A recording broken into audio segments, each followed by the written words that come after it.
The Wild Wild West. Guys, this is a tough time for this country, and honestly, I'm sorry I'm so late to releasing an episode this week.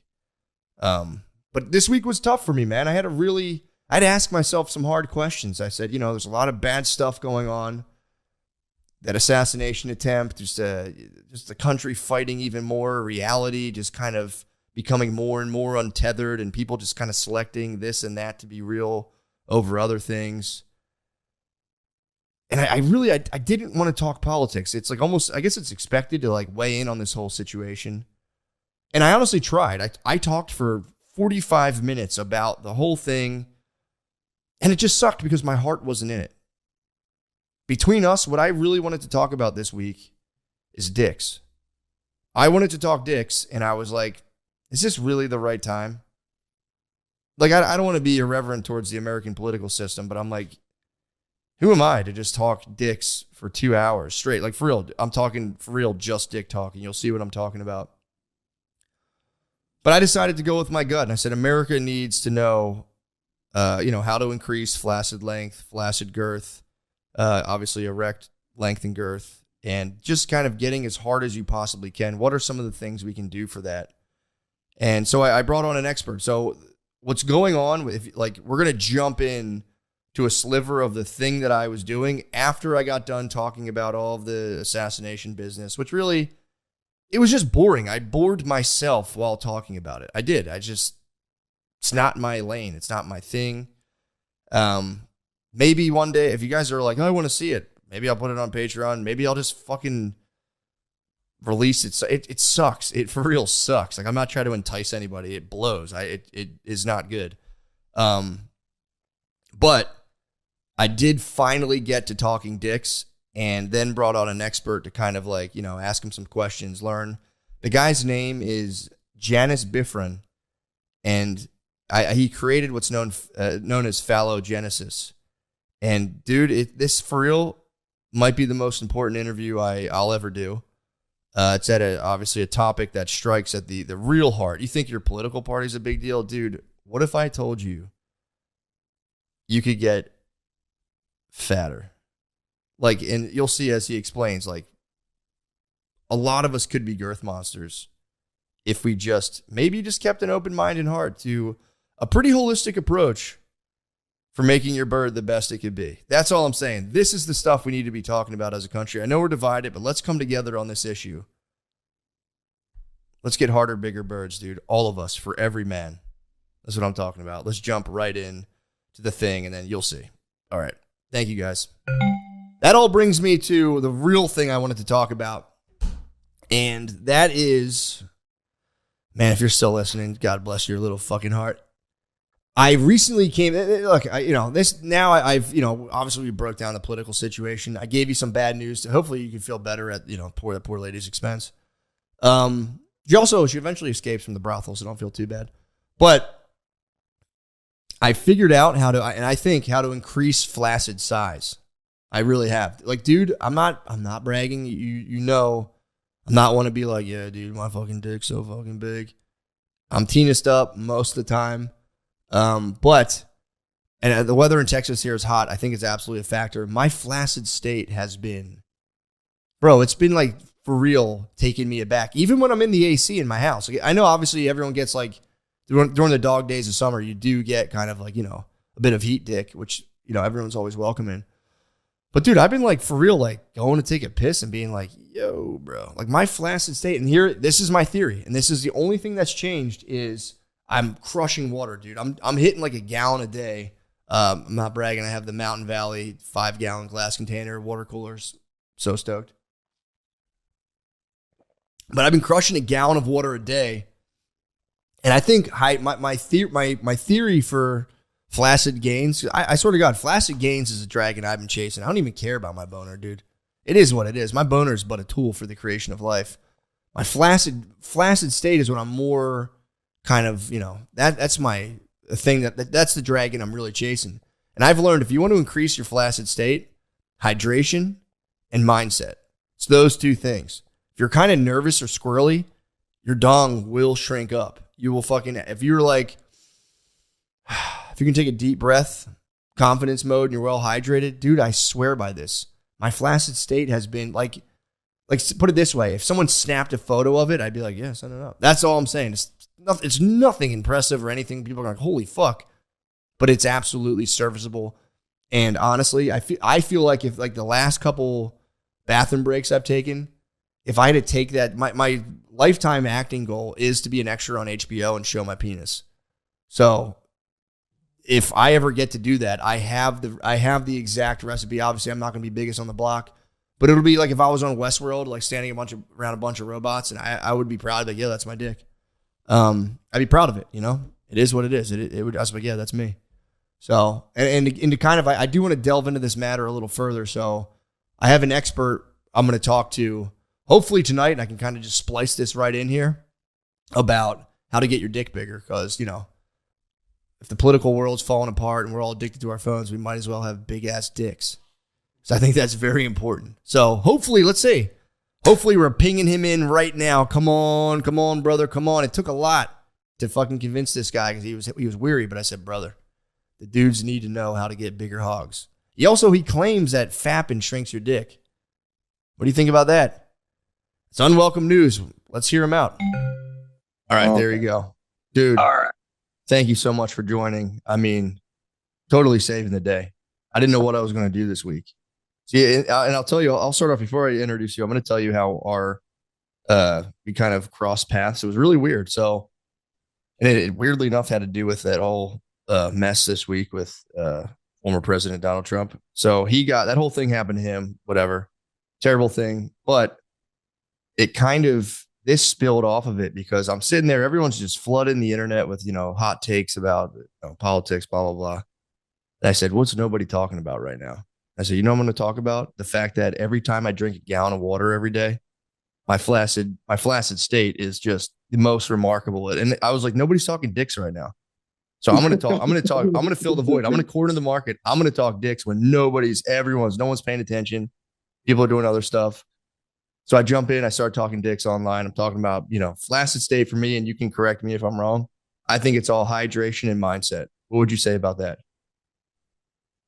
Hydration, mindset for sure. But the other thing is, which is where my work comes into play, blood vessel growth specifically. Whoa. And that's okay. So good. So we'll get into all that stuff. But yeah, it was weird enough. So I put this tweet out about that specifically, and it like hit, I think, the subreddit. My brother saw it and he was like, yo, check this out. And he was like, check out. And I think you came up somehow through that tweet. You came up in the subreddit as well, what you were doing. He was like, dude, check this out. And I was like, damn, that's crazy. So that's how I came to discover you. And It's Janice Bifrons, correct? Janice Bifrons. I was going to ask you about your last name too. Like how do I say that last name? McCusker. McCusker? Got it. You nailed it. Okay. So Janice, introduce yourself. What do you do? You were just starting to explain it to me. It sounds fascinating. So what do you do? And I'm glad you agree about my flaccid size theory, because it is, I swear to God, it's hydration. And it is mindset. If you're walking around here nervous, dude, you're going to shrimp up.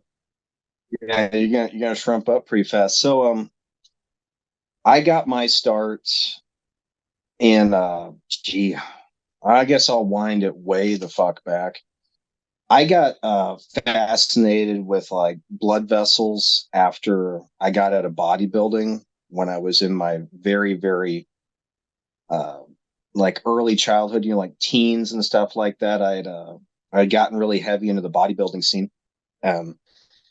Blew up on steroids, like got just huge, and ended up having a pretty bad episode where I'd grown too fast and my skin came apart, and I didn't notice until I got in the shower and I like bled out and smacked my head in like a shower alcove and shit like that. Whoa. Can I stop you there? How do you do that? That can happen? Yeah. If you grow too fast from taking steroids, your skin will come apart. Like you're growing at a super physiological rate. Your skin can't keep up depending on your cycle. Like bad shit can happen. Yeah. So you were fucking jacked. Yeah. I was 276 pounds, single digit body fat. I'm 5'9". So I mean, damn, dude. Yeah, Okay. it was up there. And that started the blood vessel. That started your fascination with blood vessels. Well, yeah, because what basically happened after that is I had to go to the doctors because I ended up getting an infection in that particular skin tear. It was in my groin, and my doctor just looked at me and was like, You can't keep doing bodybuilding. Your skin tears are getting too out of control. You keep this up, you're going to end up with like a deep muscle infection. You could be, it could kill you." And tried to stay in it, and it was just, it's kind of like for whom the bell tolls kind of thing. I knew it was done. Mm-hmm. But I love the body. I love the human body. I loved everything about it. And I was like, I don't want this passion for bodybuilding to die just because I can't pursue it the way I want, like what's a way I can pursue the same thing with bodybuilding, but in a direction that nobody else is thinking about. And well, also I heard about smooth muscles and blood vessels and shit like that. I was like, how the fuck do I grow those? How do I grow that? Because everyone else knows how to grow, skeletal muscle. How do I grow my vascular system? And that was tail end of my teens. By the time bodybuilding was done and over for me, I was about 18, 19 years old. And if you're wondering, yes, I was like taking steroids by the time I was like 14 years old. Got it from my mentor and shit. So, Whoa, damn, that's pretty young, dude. So you were like going through puberty on steroids? well, I hit puberty super young. So Okay. puberty for me was like 11. I I was Yeah, like yeah, the you're only right. like 14 is kind of young. 12-year-old with like 5 o'clock shadow kind of shit. It Damn. was Oh yeah, awful. you're right. 14, I guess would be. Yeah. It's like that whole area, like 11 through 15, 14. So you hit it, and then you just kind of right afterwards smack with some roids. Yeah, pretty much. Like my mentor had started me on anti-estrogens first, just to try to max out my potential, get me, as big as I possibly could. And then, he and I sat in his front living room one night and was like, do you really want to do this? And I was like, yeah, I really want to do this. And, I prepped my first dose, sat there right Damn. there, and we went out and ate at a Chinese buffet. And he was like, you've got one goal, keep up.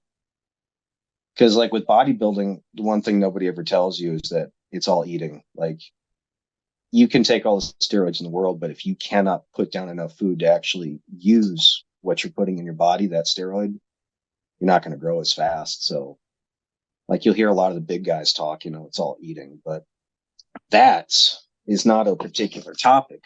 That's a little bit later on, we're on the tail end of all that. We're talking about vascular growth. So yeah. Ask me something about that. Whatever you Okay, want to so know. no, this is what no, I want to get the story. So the bodybuilding, it's like I can't do it. You said, all right, obviously I'm trying to like you're just about gains. You're like I was going to get as big as possible. I'm not allowed to do that with like my skeletal muscles anymore. I might as well apply the same thinking to my to my D if I'm Right, following you. right. Which My dick. by the way, noble quest. This is a very noble quest. So I'm glad. And you started that around 18. I swear to God, dude, 99% of dudes are interested in this topic. Maybe 1% of dudes will talk about it. And I do applaud you for Oh, that. dude, I can relate to that. Oh my God. Oh my God. Anytime someone finds out what I do, if they're at a party, the first thing they're gonna do is they start making fun of me or ridiculing me and shit like that. And I'm Shit. always like in the back of my head, like, you're gonna be talking to me at the end of the night. I know it. I mean, dude, Going. yeah, it's it's such a weak flex to be like, I don't even care about that. It's like, dude, get the fuck out of here, man. Yes, you Right. do. And it's like, dude, it's like you could be a billionaire and you could be like, yo, I figured this out. They'd be like, they would fully set you up with the Tony Stark laboratory. Like, dude, do your thing, please. Right. So yeah. you say, yeah, dude, no shame in the game. I've been talking about this stuff forever. I'm all about it, dude. I think, and it's, so I got into this because of, and I do a comedy podcast. So I always try to find it, there's funny aspects of it, obviously, but I got into the movement of like dudes who are circumcised. And there used to be this company, I don't know if you've ever heard of it, called Manhood Canada, where they basically put like a sleeve on you where you can kind of regain your sensitivity. Oh yeah, it's foreskin restoration, right? That's Yes, what you're yes. talking So I kind of like started fucking around with that, and it kind of fits perfectly for a comedy podcast because it is funny. I was walking around with like basically like a Velcro sleeve on my dick all day, and it's delightful. It's funny to hear about. It's kind of fascinating. So yeah, so don't at all. If people, people want to try to hate, it's like, bro, stay in your lane. And it's like strong guys. Like there's no dude, like the strongest dude. Like if you're thinking about like MMA, jujitsu, they're not walking around trying to flex. It's always a dude who's not the strongest. So if you're walking around being like, I don't even care about this dick growing talk, like you said, it's like, bro, I'll see you later. Guarantee you'll Right. be hitting me up in a minute. So go on. So Yeah. how did you start to study it? Like I would have, like, where would you start with this?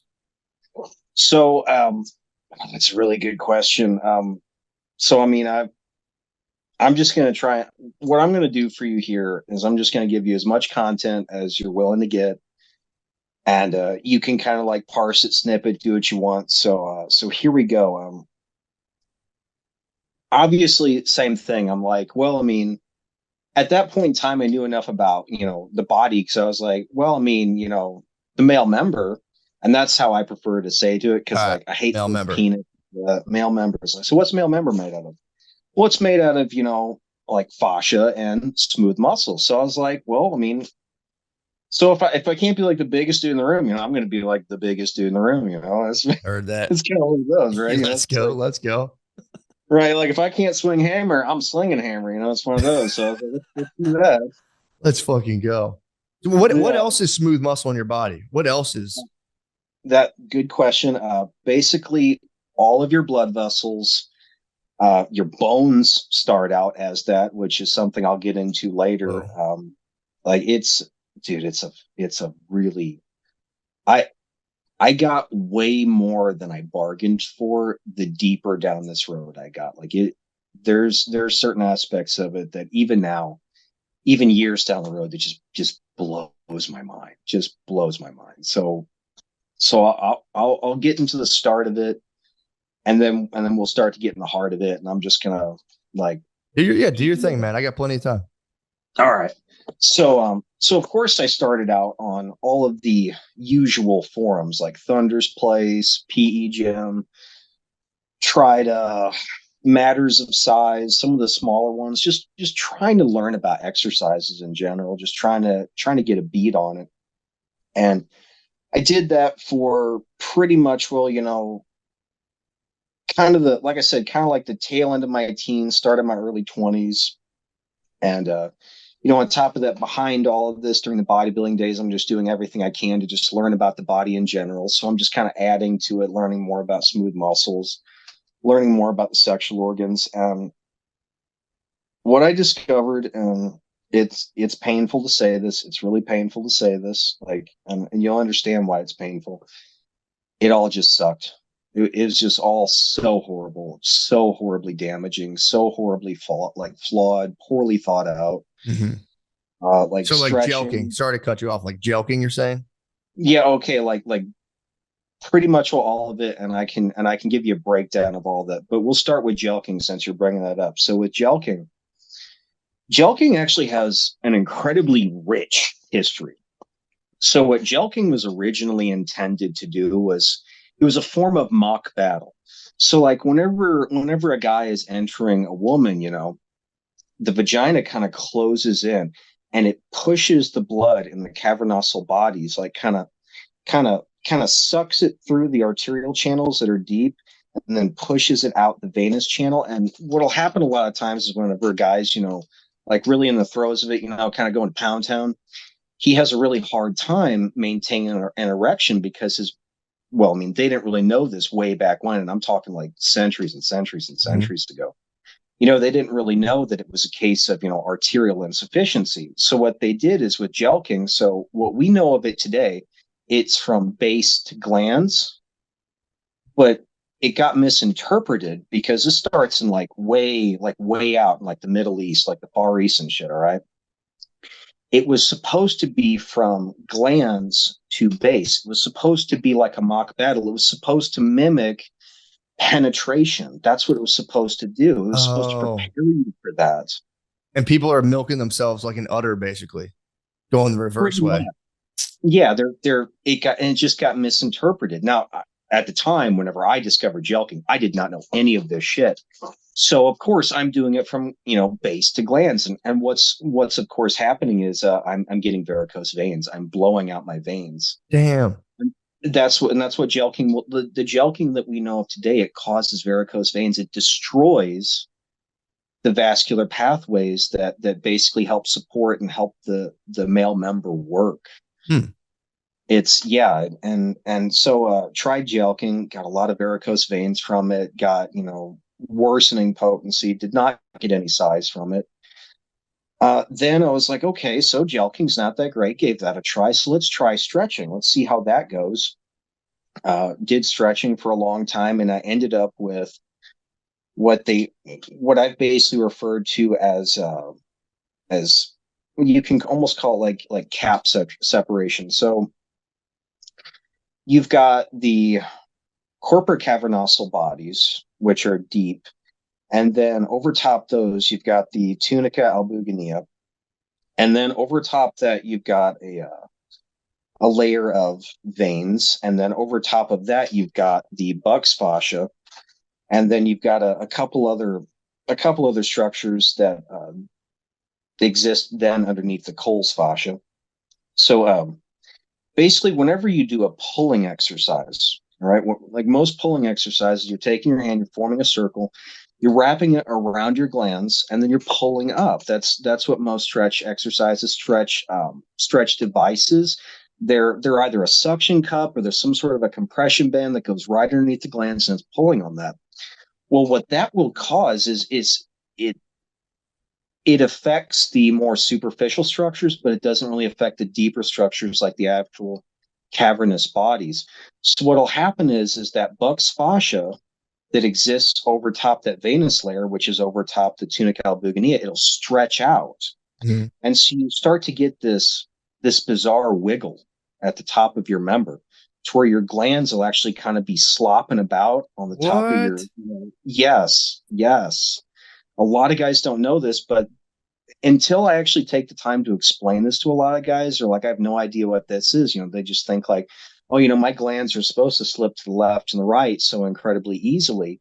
But no, that's not the case. What's basically happened is have they elongated the tissue? Technically, yes, they've elongated the buck's fascia, but when they do that, you end up with a hemodynamically, or rather a hydraulically compromised member.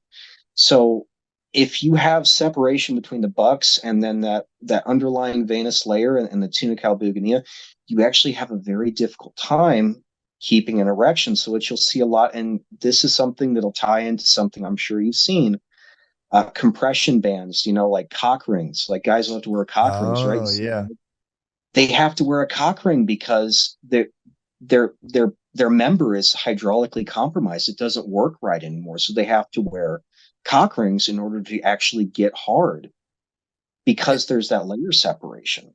And is that the only way that can happen from the stretching, or can that just be normal wear and tear?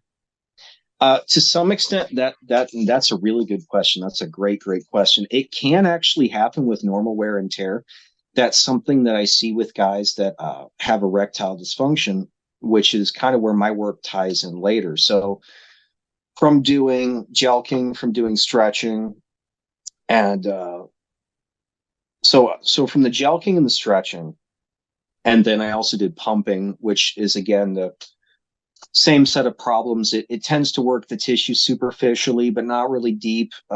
Although there are some ways around that, which is actually something I have up on my Reddit, but I'll explain that later. So I tried, gelking, stretching, pumping, extending, tried injections. By the way, needles near your dick, that's really scary. Like, was that Botox? Was that like Botox injections? Not Botox. I was doing Trimix. I was getting Trimix from this place called All Day Chemists, which is basically like this fly-by-night drug company out in the middle of the sea. Just let me stop you. Your ability to take these experiments to the next level is for real commendable. Like, I tried gelking many moons ago and I just got scared. I was like, bro, it would like freaked me out. But like the fact that you went all the way on all these things is admirable. So again, it honestly is one of the most noble quests. So no needles, that doesn't work. Yeah, well, okay, so so the injections actually work really well. They were nice. The injections were nice. But at the same time, oh my God, you think you've ever been hard in your life? Oh, dude, give it up. The Really? injections are nice, but there's a real risk of infection. There's a real risk of scar tissue. There's a real risk of fucking up the dose and having, a medically induced priapism that could not go down. Like, dude, you got to look up videos of how they drain a priapism. Like they take this large gauge needle, right? And they shove it through your glands, and then they penetrate the cavernosal bodies, and then they suck the blood out. Sometimes they don't even do that. Sometimes they just take a scalpel and just run it through there and just squirt Oh, it out like a pimple. oh my God. Are you serious? I'm dead serious. You do not want to Oh, pry. And that was what scared me. I was like, this is like, I mean, it's okay right now, but when's the day going to come that it's not going to be okay? And someone's going to take a scalpel and be like, Bob's your uncle, Like, I oh, didn't, yeah, I didn't know that. oh my God. I didn't know that. Right. And this, so what's the difference between this stuff and whatchamacallit, Botox? Okay. So what Botox will do, Botox will basically it'll basically cause your muscles to be unable to contract.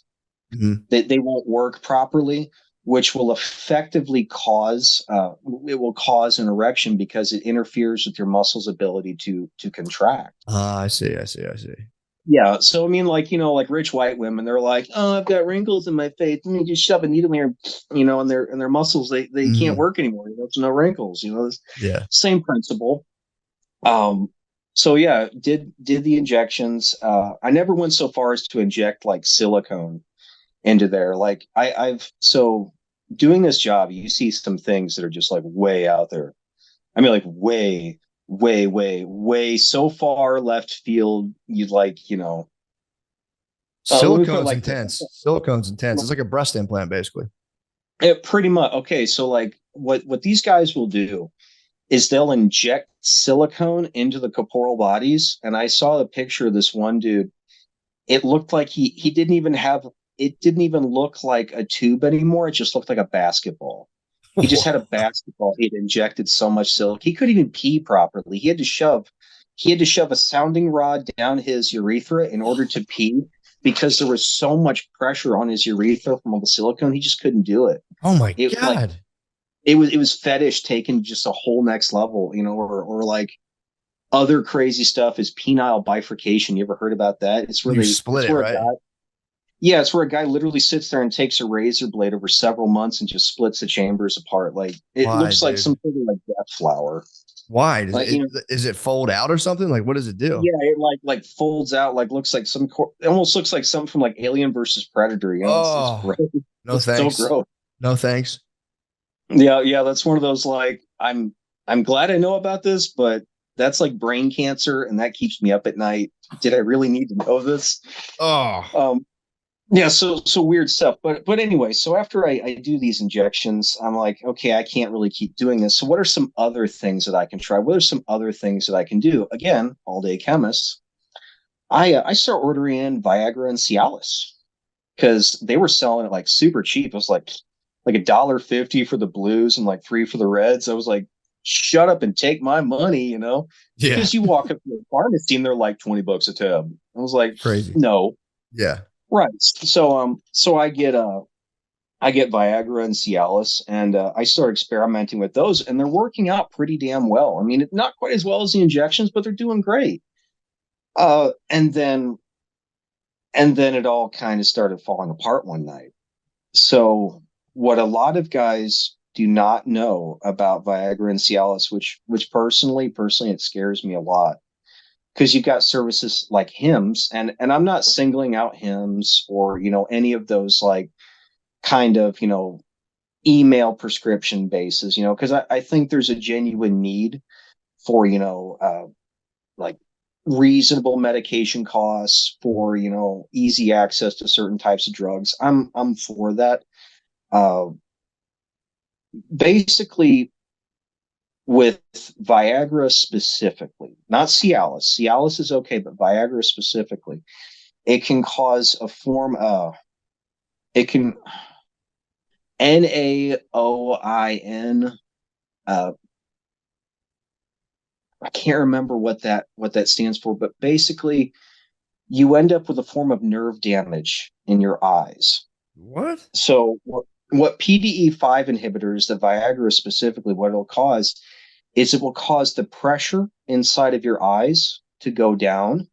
And your eyes actually need a certain level of pressure inside of them in order to oxygenate those cells, to oxygenate your nerve cells. So whenever you're taking Viagra, one of the common side effects guys talk about is blue vision. You ever heard of blue vision? No. You basically end up with blue after images. Now, at the beginning, those blue after images, they're not so bad. You barely notice them. But that's why they're so insidious. That blue showing up is actually your body trying to tell you that your nerves aren't getting enough oxygen, that the nerves in your eyes are actually dying. Dude, so you for real, like, you literally, it starts to look like Avatar. Everything starts looking blue. Yeah, like anytime you like look away from like, well, okay, so you make a good point though. So basically, like, say you're looking at something and then you look away, you end up with this like super rich, ultra dark blue after image that makes it almost impossible. I see what you're saying. No, I know what you mean. So you look at a thing, you look away, and there's still like almost like caught in frame in your eyes, the thing you were just looked at, but just like blue. Yeah, a very dark blue. That's And crazy.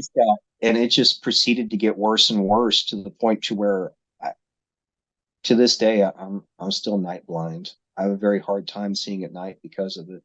Damn. And I found out after I stopped it and I flushed all the drugs that it was they first started noticing it over in the United Kingdom. I do a lot of business in the United Kingdom for whatever reason. I think maybe it's something in their water. I think they need to have better water treatments.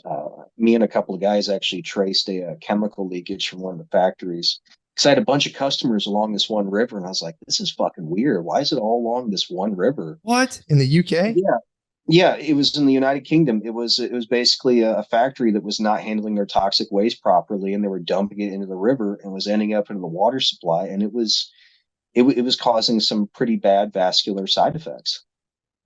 That Damn. this was like a year and a half into starting the forum that I started kind of tracking this shit. I was like, this is kind of fucking weird. What the hell's going on here? And me and me and some guys in that particular area of the country started tracking this shit, and we nailed it down to that.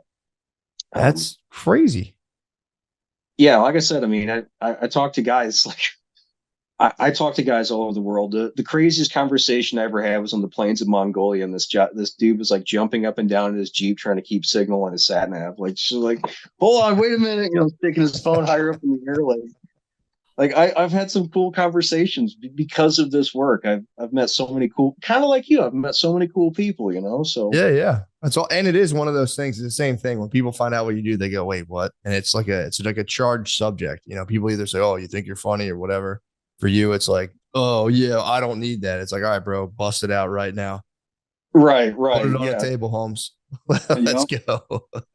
So you tried all the different types, all the different things. So where did that yeah. ultimately take you? What did it all culminate in? It all culminated in severe erectile dysfunction. Severe erectile dysfunction. I was I couldn't keep it up. Period. End of story. Like I would have at that particular time in my life. I wished I was a two pump chump. I couldn't even keep it hard enough to be a two pump chump. Yeah. And how old It were was you just, then? I was like mid 20s. Damn. All So I right. mean, I'm a decently young guy. I shouldn't be having these problems. And I was like, one night, one night I was just kind of sitting at my computer, and I was like, you know what? I don't even want to try to get big anymore. I don't want to try to pursue this anymore. I just want to return to what I used to be. I just want to be able to get it up enough to be, with a girl so I can be that two pump chump. Like, I don't know how much I can cuss on. Can I cuss on YouTube? Is Yeah, that you can cool? say whatever you want. Yeah. Yeah. I was like, fuck all with this size shit. I just want to be able to actually have sex again. Yeah. So that's how I started looking into this. I was like, instead of trying to grow the male member, let's just try to figure out how I can get it back to functional.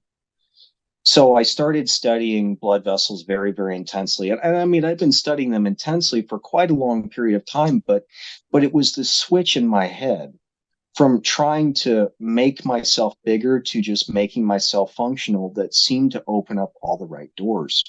So And you it took was like a around holistic, sorry to cut, you took like a holistic approach rather than like you know, just like I'm gonna grow this at the expense of everything. You took like a holistic. That's what it I sounds took like. Yeah, I took a holistic approach, and one of the first things I'd come across on this lovely, lovely, lovely website called Library Genesis. It's like the Library of Alexandria of the internet. Like any book you could possibly think of, it's probably on there. Like hundreds of millions of texts, but Damn, you got to have a VPN to get to it. But gotcha. I'd come across this book while I was searching on Library Genesis. It had been outdated and out of print for a long ass time. It was in German. It's called Wandergries something or other. I can't remember. But basically, it was about the guy who had discovered the Bayliss effect, and uh, William Maddock Bayliss, I think is his full name, and he was like Sir William because I think he got knighted or something like that. Anyway, read his book on the Bayliss effect, and it basically talked about how smooth muscles are involuntary. So so whenever a smooth muscle is suddenly distended, it has these channels on the outside of its cell that will open and close based on distension. So say you've got a cell and it goes like this, it suddenly stretches, smooth muscle, and it suddenly stretches. You've got these ion gates on the outside of the cell that will open up and will selectively filter in like things like magnesium and calcium. And whenever that calcium comes into contact with these receptors inside of it, it's like this giant electrical storm inside the cell. You actually, when you look at it under a microscope and something else, I can't remember the name of it, you see like this aura around the cell. It's like static electricity from like a blanket or some shit around the cell, and that's the calcium ions like getting sucked in and then What? creating static. Oh yeah, it's trippy as hell. And nitric oxide is involved in the process. Like you need nitric oxide to make it work. They're like I've mentioned on YouTube, smooth muscles are like little living engines. They're like little living engines. They're one of the things that keep you alive. They're just little autonomous engines that can stack and work together like Legos or something. They're Dude, amazing. it's crazy. I actually was thinking about it this morning in the shower. I'm like, the fact that who knows how many cells in my body all working harmoniously blows my mind on a pretty daily basis. It's like, dude, how are these things all working together? It's crazy. So you're It, saying and, it's that's nuts. So the various little, like you're saying, chambers or like component that are they like the building blocks of the smooth muscle? These little kind of like you're saying, these little engines that kind of whoosh, expand based on like some sort of electrical signal, fill in with the appropriate, their calcium, magnesium, blah blah blah, nitric uh, oxide. I remember NO Explode. I took it a couple times working out. okay, yeah. Smooth muscles are basically the building blocks of the vascular system. They're well, I'd call smooth muscles more like the structural support of the vascular system. But Okay. we'll tie that in. We'll tie that in later. So got done pretty much well digging through that book using Google Translate, which by the way is horrible because you could only do like a page, like you could only do like three quarters of a page, and this is like a several hundred page book. Oh, I basically just I pretty much will Google translated which chapters I actually wanted to read. And then I would sit there and like slowly, begrudgingly work my way through this book. And it's not translating all that great. Like Google translates great, but some languages it's a little iffy. yeah, yeah. Especially what I like to call like the dark triangle, which is like Cyrillic languages, not so great.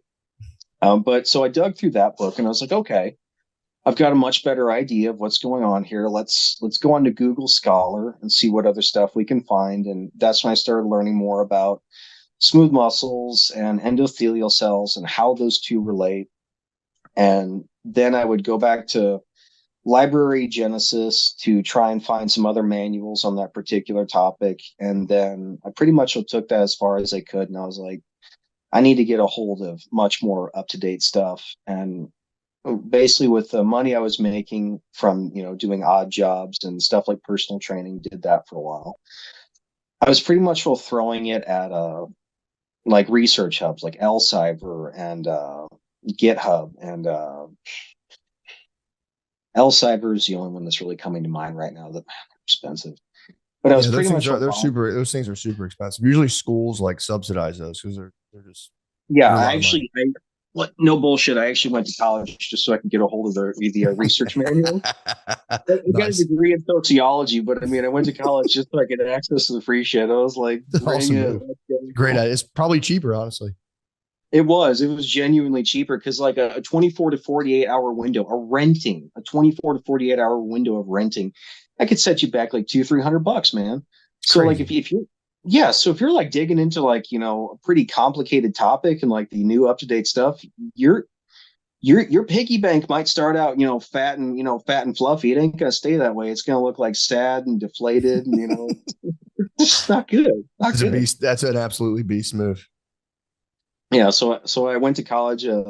I had gone pre-med initially, but some family complications had gotten in the way, and that I had to drop out of the pre-med program I was at another college, and I had ended up having to roll all that into a sociology degree, which at the time I was just like so upset about. But I kept with the self-study, abused the research hubs that they had access to and stuff, and kept the ball rolling. And that was when I started learning about a phrase that I'd never really heard before. I'd never heard before this particular time in my life. That switch I was talking about, from going from trying to get myself bigger to going to how you mentioned the holistic approach, and that was the term arteriogenesis. And that's where it all started.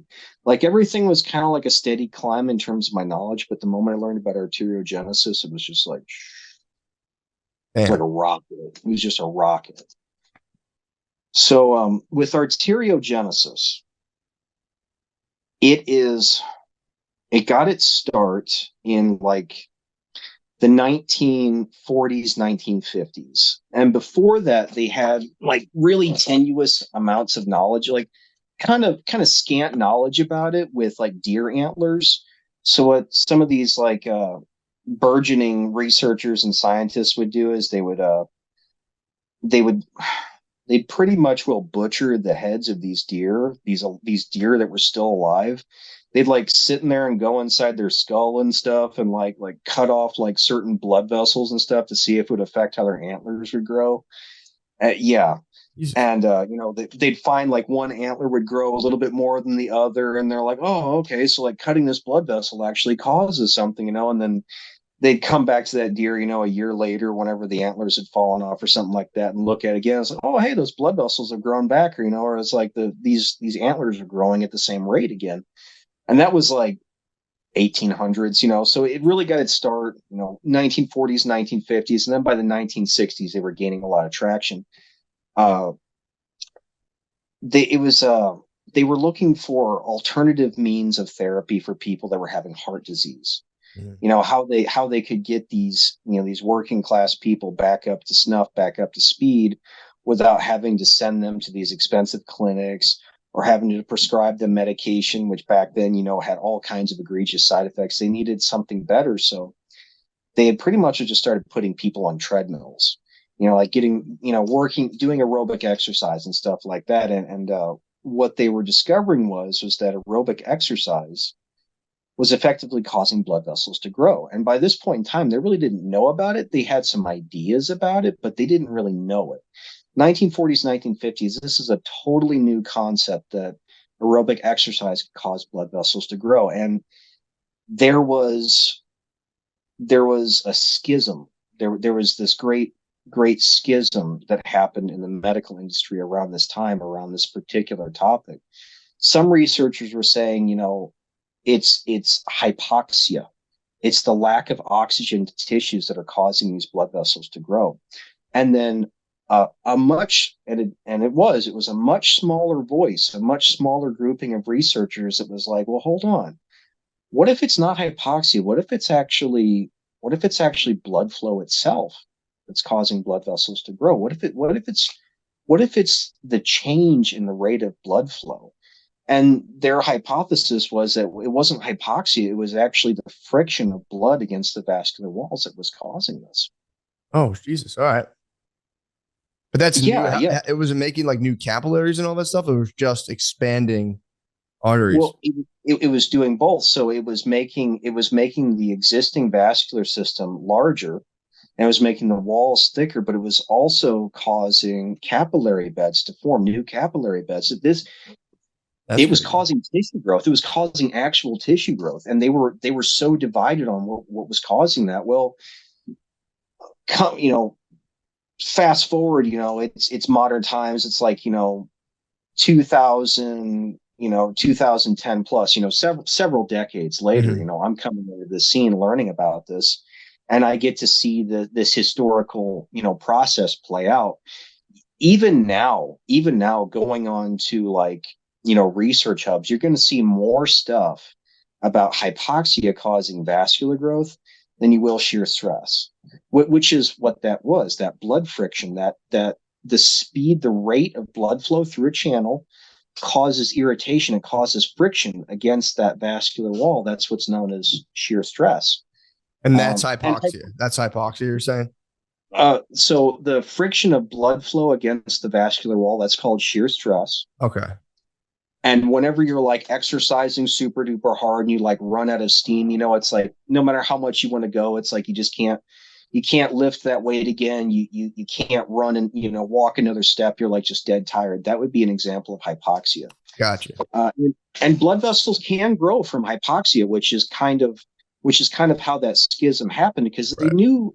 they already had research on the topic that hypoxia could cause vascular growth. The problem is that it's a panic reaction. It's more of a panic reaction than it is a go-to for vascular growth. Whenever whenever oxygen content in a particular area of the body starts to drop, uh, the half-lives of certain growth factors goes up because they're reacting to oxygen, which makes their half-life go down. When you have a low oxygen environment, the half-lives of these growth factors extends quite a bit. Like a great example would be like VEGF. If you're exposing VEGF to oxygen, an oxygen-rich environment, healthy tissues, it's got a half-life of like 2 to 3 hours. But in a low oxygen environment, it's like 8+ hours. So they were not wrong in their assumptions. They were not The research they were doing around that time wasn't wrong, but it just wasn't the body's main go-to for Makes sense. causing vascular growth. It wasn't the And best way too. Like functionally, it's like, well, yeah, if you're like redlining your body for arterial to grow your arteries and stuff, it's probably not the best move. right, it's not the best move. It's not the body's main go-to. Sheer stress was, but so anyway, with arteriogenesis, this idea of blood friction causing vascular growth, what is involved in that, and I'll go ahead and break down arteriogenesis as much as I can, and then we're going to use that as a stepping stone for kind of what I'm doing now today. So, whenever you have someone engaging in aerobic exercise, you've got blood that is moving through the vascular channels faster than normal. Now, the first reaction to your body to this blood friction, to the shear stress, is an increase in nitric oxide from your endothelial cells. Your endothelial cells have these little hairs. It's almost like grass. Like, you ever seen like a wide open field and you saw a breeze roll through and you watch the grass like blow and wave? Mm-hmm. Endothelial cells have the exact same thing. The endothelial cells line your blood vessels, and off of those endothelial cells it's like grass almost. It's these little hairy protrusions. And whenever they get tilted so much by blood flow going through a channel at a certain rate, it causes an activation of these internal mechanisms inside the endothelial cells that causes them to release nitric oxide, and the vascular channel widens. And a lot of guys know this is like, getting the vasopump, getting the muscle pump, it's like raw, it's like, check out my pump right now, that most guys know it as that. The other is, say with aerobic exercise, I'm sure you've done some treadmill work and you're looking down and your veins are really sticking out. You're like, man, I feel like I got like a roadmap going on. This feels great. Yeah, yeah. That right. So that would be an example of the nitric oxide release. But now say you up the rate of blood flow even more, past a point to where the nitric oxide release isn't enough to really pull back the shear stress on that arterial wall. And we're going to start in arteries first here. So let's say the blood passing through that arterial channel, you've already released nitric oxide, you've already widened it, but the level of shear stress on those endothelial cells, it's still too great. What does the body do then?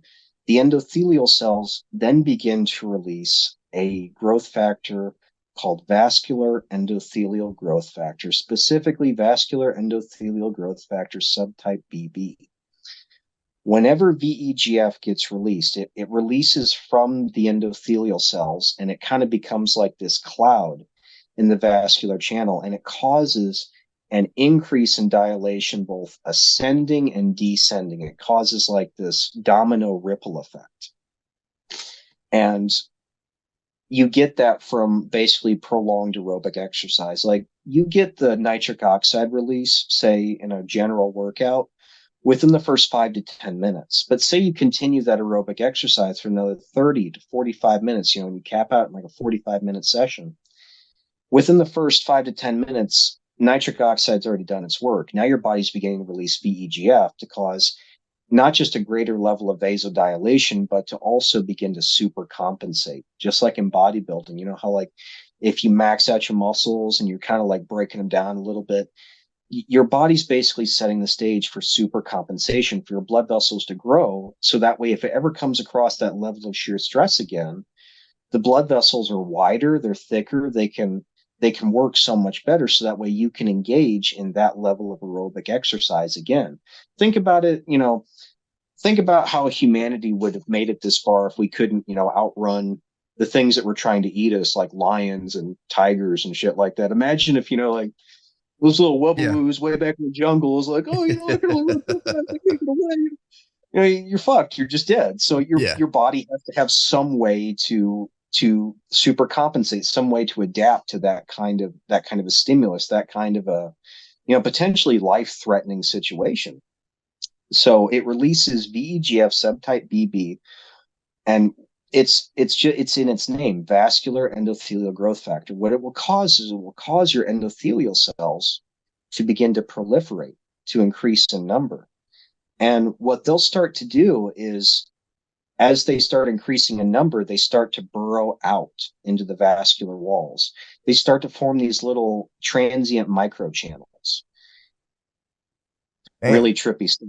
Yeah, it's like these little fingers that'll kind of grow out into the extracellular matrix. It's almost like if you looked at your blood vessel. So blood vessels themselves are kind of like a mesh.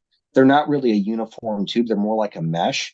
And the endothelial cells will grow through these mesh to form like little hairs that stick out in the extracellular matrix. And they'll begin releasing that VEGF further into those little microchannels. And that process, say, okay, so tying in bodybuilding, Sure. tying in experience, right? Bringing it to the forefront here. So most people are going to recommend, you're exercising, like say you go to the gym, you do a workout. You're going to take like anywhere between 1 to 2 days rest before you work those muscles again. Well, it's kind of like aerobic exercise a little bit, but that's something you have to do all the time. So let's say you run super hard on that treadmill, you kind of push yourself pretty good for those 30 to 45 minutes.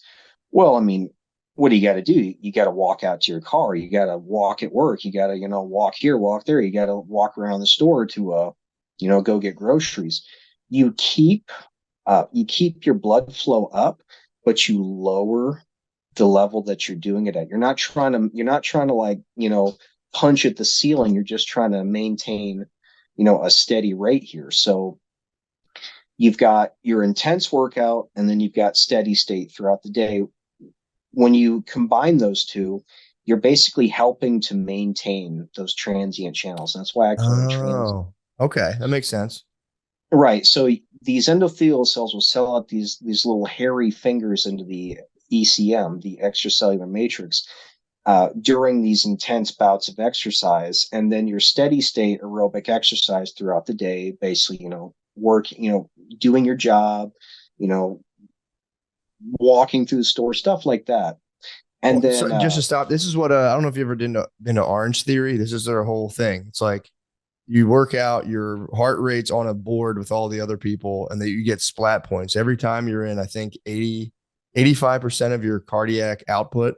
If you're in that zone from 85 to 100, 85 is like orange. If you get to 90, it becomes red. But if you do that for 13 minutes of the hour-long workout, they say they just call it like an afterburn effect, where like you burn hundreds of more calories just because you hit that sustained output for 30. And it sounds like what you're talking about. You get your body to like a red line state, then through your like more steady state activities throughout the day, your body's, like you were saying, just trying to maintain all these little connections you just made. Pretty cool. Right. Yeah, your metabolic rate goes up because your body, after that intense workout, it's trying to super compensate. It's trying to adapt to what you've done to it. So of course your metabolic rate is going to go up. And all of this is going to tie in together really, really beautifully. So after you've made these little hairs, these little feelers, that's not the end of the process. There's an additional step where shit just gets absolutely crazy. So once you've got these feelers in place, you go to do your next workout after you've done your steady state, just living your life. When you go to do the subsequent exercise, a day, 2 days later, and you re-expose your vascular channels and these little feelers to additional shear stress, they start releasing a different growth factor. They release what's known as platelet-derived growth factor, PDGF. Now, PDGF is pivotal because it is not a growth factor for endothelial cells. It's a growth factor for smooth muscle cells. Whoa. And what it will do is it will release PDGF out into these little feelers. And smooth muscles, they're like little living engines, but in this particular case, they're also kind of like bloodhounds sniffing out a blood trail. They're like, I smell growth factor. I smell the thing that's going to make me bigger. I smell my next meal. And so these smooth muscles will start kind of wiggling around, and they'll start breaking down their structural support. So remember how I was saying that smooth muscles are kind of like the structure of a blood vessel? So what smooth muscles will do is, once they've kind of gotten themselves cemented into a structure, once they've got themselves in place, they'll begin releasing collagen. They'll start making these collagenous sheaths around themselves to hold them in place, but also to give the structure that they're in more integrity. Well, whenever they start to sense this PDGF, they start to break down that collagen themselves, and then they begin to migrate. They begin to migrate from the outer walls of a vascular system towards the channel, towards the internal channel. Damn. So that's like more of those deeper structures you're talking about that these other techniques don't really affect. Well, like I said, we're getting into that. We'll get into that. So you get what these were you talking about? Huh? So what did you mean by where are they migrating towards? Okay, so say you've got a tube, right? Endothelial cells are existing inside the tube, right, and then smooth muscles are existing in the wall of the tube. So what the smooth muscles will do is they'll start migrating from the walls of that tube more towards the inside. Gotcha. And they'll get like right up under these smooth muscles that have migrated. They'll get like right next to those endothelial cells. And these endothelial cells that are, in the main bulk of the channel, they're just pushing out PDGF in just like waves, just big clouds. And these smooth muscles are just bathing in this growth factor, and they're proliferating. They're increasing in number. They're growing because they're being bathed in these growth factors by endothelial cells. And something that we know from studying like the cardiovascular system, like people that say that have heart disease, they have this thing called, what's that called?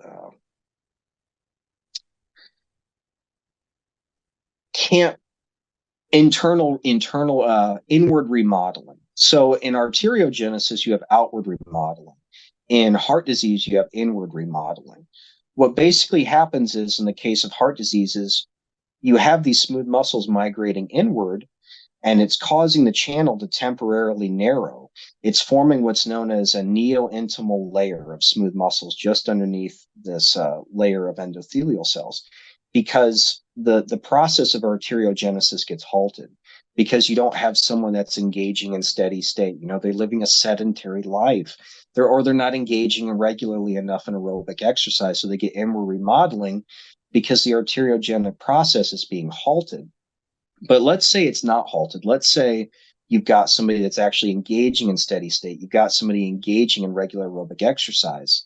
Once these smooth muscles start to proliferate, they start to form that neointimal layer. Yes, the channel will temporarily narrow, but that's when the true magic starts to happen, when you have somebody who has a healthy lifestyle. Those channels, remember those feelers I was telling you about, those hairs that poke into the ECM? What they start to do is the endothelial cells on the internal part of the channel, they'll begin to ramp down how much PDGF they produce.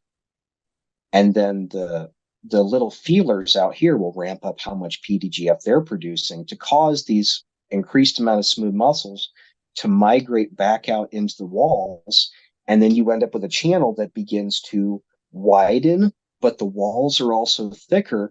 And because you've also maintained those feelers, you have increased capillary bed density as well. You have actual factual structural growth here. You have verifiable growth. You have growth you can actually see. When you look down a microscope, you can see this channel's bigger. You can see the capillary bed density has gone up. So I was like, coming from the guy who has erectile dysfunction, I was like, holy fucking shit, how can I apply this? Like, holy shit, how can I take advantage of this arteriogenesis? And I hit a wall. I hit a big ass wall because there's not many books written about the vascular system of the male member. There's just not. Why? So I had to do.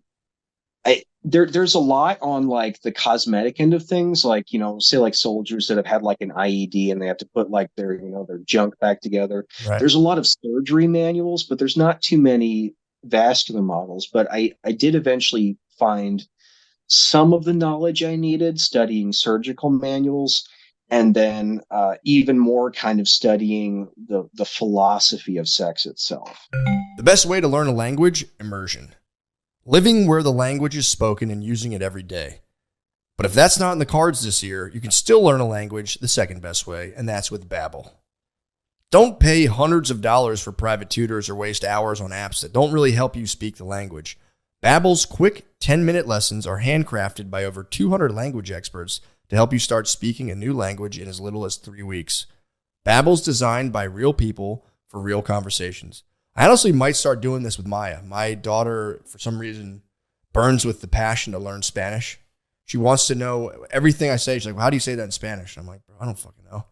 But I might actually start doing Babbel with my daughter and see. I'll let her do Spanish and see if it works. I think it actually does work. I've studies from Yale, Michigan State University, and others continue to prove Babbel is better. One study found that using Babbel for 15 hours is equivalent to a full semester at college. Babbel has over 16 million subscriptions sold, plus all of Babbel's 14 award-winning language courses are backed by their 20-day money-back guarantee. There you go. Here's a special limited-time deal for our listeners. Right now, get up to 60% off your Babbel subscriptions, but only for our listeners at babbel.com/drenched. Get up to 60% off babbel.com/drenched, spelled BABBEL. I don't know why I got all fucking sassy with that. BABBEL.com/drenched. Rules and restrictions may apply. I did that Boosie. INDEP. Our next sponsor needs no introduction. You've seen the ads. You've heard us talk about it a million times. And I bet there's a big part of you, pun intended, that wants to try it. What am I talking about? Blue Chew. That's right. This isn't your grandpa's blue pill. This is the one. The OG chewable tablet for sex. For better sex, I should say, because you're harder. Blue Chew is a unique online service that delivers the same active ingredients as Viagra, Cialis, and Levitra, but at a fraction of the cost and in a chewable form. The process is simple. Sign up at bluechew.com, consult with one of their licensed medical providers, and once you're approved, you'll receive your prescription within days. I've heard it works really well. Again, for the time being, I still get hard as fucking hell, but I'm sure these things are everyone I've ever talked to about these says they do steal you up. Obviously, use them responsibly. Blue Chew tablets are made in the USA and prepared and shipped directly to your door. The best part? It's all done online. That means no visits to the doctor's office, no awkward conversations, and no waiting in line at the pharmacy. You can take them anytime, day or night, so you can plan ahead and be ready whenever an opportunity arises. Blue Chew wants you to have better sex. Discover your options at bluechew.com. Blue Chew wants the entire country rock hard. They told me that's the mission. They will not stop until every man is bricked up like a brick house, till every tent is pitched, till every road is raised, till every rod is raised. Discover your options at bluechew.com. That's pretty noble. And we've got a special deal for our listeners. Try Blue Chew free when you use our promo code DRENCHED at checkout. Okay. Just pay $5 for shipping. That's bluechew.com, promo code DRENCHED to receive your first month free. Visit bluechew.com for more details and important safety information. We thank Blue Chew for sponsoring the podcast. In a world of slot reels and blackjack deals comes the must-play event of the summer from DraftKings Casino, featuring nonstop action and an all-star cast of games, including A-lister Loki's Luck. This summer blockbuster is the one you won't want to miss. Plus, new players can get $100 instantly in casino credits with just $1 wager, and all players get a blockbuster bonus every week. So sign up with the code SECRET and grab your popcorn. It's showtime on DraftKings Casino. Gambling problem? Call 1-800. We're glad you're here. Call 1-800-GAMBLER, or in West Virginia, visit www.1800gambler.net. In Connecticut, help is available for problem gambling. Call 888-789-7777 or visit ccpg.org. Please play responsibly. 21 plus. Physically present in Connecticut, Michigan, New Jersey, Pennsylvania, West Virginia only. Void in Ontario. Eligibility and other restrictions apply. New customers only. $1 wager to earn $100 in non-withdrawable casino credits that expire in 168 hours. Terms at casino.draftkings.com/blockbuster. Hey guys, I have to give you this quick update about my stand-up comedy shows. I'll be in San Jose, I'll be at the San Jose Improv on August 1st through August 3rd. Stand-up live, Phoenix, Arizona, Portland, Oregon, Helium Comedy Club. Philadelphia just added a couple new shows at Helium. Also, the big ones are Capital One, Tyson's Hall. Let's not make a big fool of myself there. It's a big theater. And Town Hall, New York for the New York Comedy Festival. Please get all your tickets at mattmccusker.com/dates. There's other cities up there too. Boston, Wilbur, blah, blah, blah. Cleveland, Providence, all that stuff. Milwaukee, that's all of them actually. So come on out. Bye. I kind of became a philosopher of stats. I'd like for you to elaborate on that. Also, is this still while you're in school for sociology? Yeah, I'm doing all of this. That's so wild, dude. And you said, did you just keep all this stuff to yourself, or were you talking to people about this stuff, or how did you? I'd try to talk to guys about it, but it's kind of like you were saying, you're like, oh, I don't have that problem, it's like, I'll see you later, it was one of those. Yeah, for sure. And I kind of got encouraged by that along the ways, up close in person, like in the big groups, the guys would push back at me, but it would always be at the tail end of the night. Say I was at a party, I'd end up chilling with the boys, and they'd just ask me about it, tell me more about this, everyone kind of like relax down, they're like, man, I got to hear more about this, and and that encouraged me along the way, and I took advantage of course, things that we have available to us, which is, the synonymous Pornhub. As any guy, I'll tell you, you're gonna spend so many hours of your life on Pornhub. It's just gonna happen. For sure. But instead of me being the guy, holding my junk in my hand, doing one of these, I'm sitting there with like a pad and paper, watching, okay, so what's this going? What's this doing?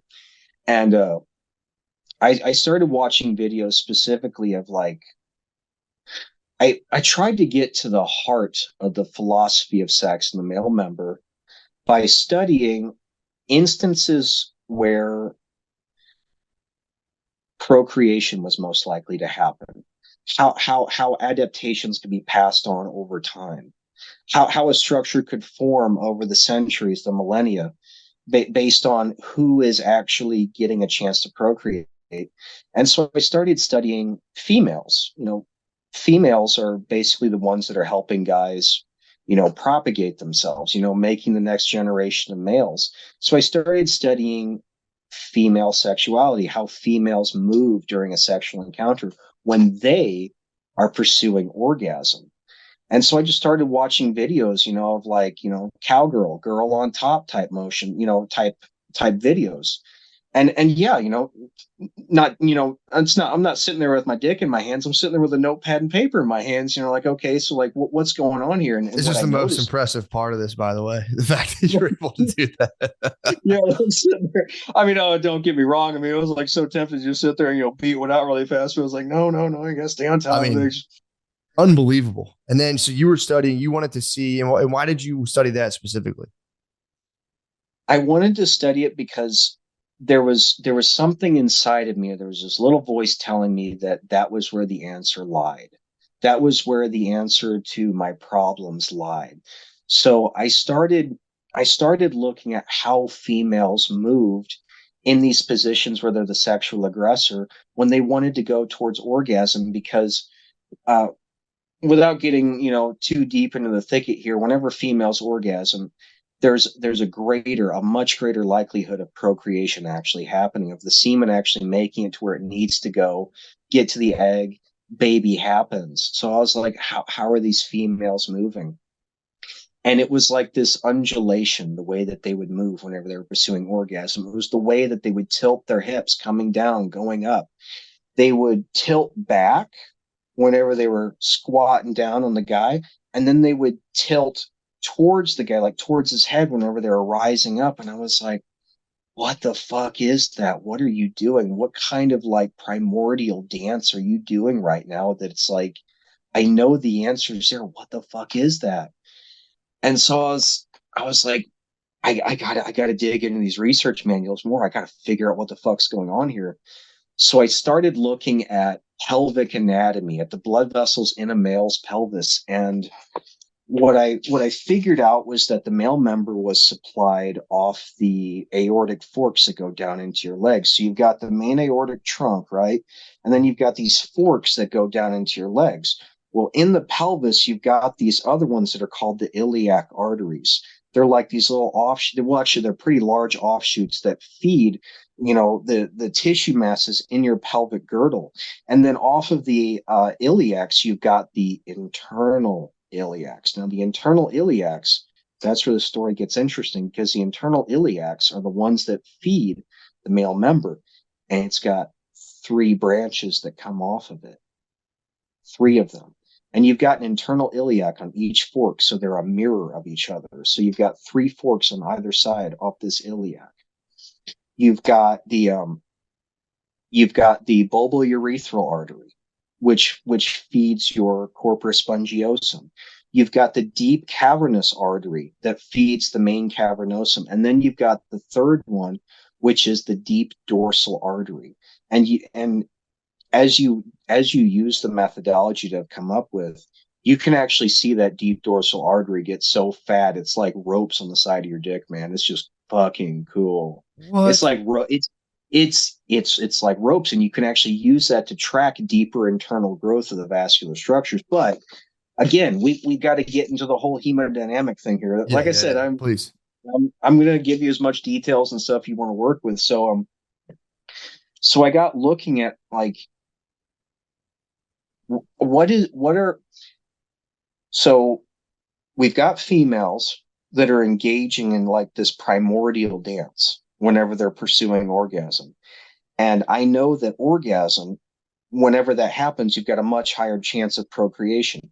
So females have been causing male sexual structures to adapt to this dance over time in order to work. Because like, say that girl, that woman, she's sitting there doing her dance, doing her thing, and your dick's going soft. Make babies, make Yeah. babies, procreate, have kids, so Yeah. like the guys that have these structures in place that kind of match up with this dance, those genes are being passed on. They're being adapted. They're growing. They're improving in their efficiency. So I knew that somewhere in my genetics right now, through however many centuries or millennia of evolution, have adapted to this dance. So I was like, so the female is pulling her pelvis towards me. Like, say, you got a girl riding on top, her pelvis is pulling towards me. It's her vaginal wall is dragging on that spongiosum. Now, where's that blood going? It's getting pushed up into the glands. Now, where the fuck is it going from there? Where is it going? It's going out your deep dorsal vein that rides along the very middle of your cavernosal chambers. So you've got like the chambers are kind of oval shaped, and then in this groove between the two chambers, you've got the deep dorsal vein. So it's going through the spongiosum into the glands, and then it's exiting through the deep dorsal vein. And I was like, all right, I'm close. I know I'm close to the answer here. So I was like, how can I mimic these motions? How can I mimic this primordial dance I'm seeing women engage in? And I just tried to come up with different hand exercises, and most of them are failing until I started coming up with what I've got on my subreddit now, which are the Angion methods. The first thing I started doing is I started rubbing the deep dorsal vein. I started trying to pull blood through that vascular circuit, what I refer to as the bulbodorsal circuit. Bulbourethral arteries feeding up through the spongiosum. Bulbodorsal circuit. That didn't work out so well. Stimulating just the veins, what I found out is they would collapse because of how they're designed. Once you try to pull blood through them, they'll just kind of collapse on you. It didn't work out so well. So I was like, well, what about if I try pushing blood up into my glands and then squeezing it and then firing it down the deep dorsal vein? That worked a little bit better. But I still wasn't quite encapsulating it. And then one night I was like, why don't I just sit here and take my fingers and I'll make like this, undulating circular motion, and I'll just continually push blood up into my glands and out that dorsal vein just to stimulate this circuit I've discovered. And that was when the magic started happening. So I'd started to see a little bit of potency. So I was getting encouraged because I knew I was on the right path, but I could tell it was so inefficient. But once I had started rolling my fingers up the spongiosum to push blood up into my glands, that's when my erectile potency just started going and going and going and going. And spongiosum, sorry, let me stop you right there so everyone knows. That's the bottom part. That's the soft, squishy part that's around your urethra. Okay. But if this is coming off your body, this would be the spongiosum part, and this would be like the top that's like you're looking down at, and this is like the underbelly, basically. Yep, okay. Yep. I knew as soon as you said spongiosum, I'm like, I know exactly what I could just tell. I knew instinctually what that was. So that's you're saying that undulating circular movement sends it up through the glands, the tip, then back down to these side veins. And then where does it go from there again? It basically goes back into your heart. It goes back out of the into picture. the regular. Oh, so it's just those three things. The bottom part, glands, straight down through those side dorsal veins. Yeah, you're just stimulating a small portion of your vascular system. You're basically causing blood flow to speed up in one particular, area of branches within the vascular system, and your body's just kind of absorbing that, doing its own thing. You're basically doing targeted cardio. That's really all you're doing here. Yeah. But say if you have somebody engaging in aerobic exercise, living their best life, you have to remember that if you're exposing your entire body to higher levels of shear stress, and it's releasing clouds of these growth factors into the vascular system itself, you can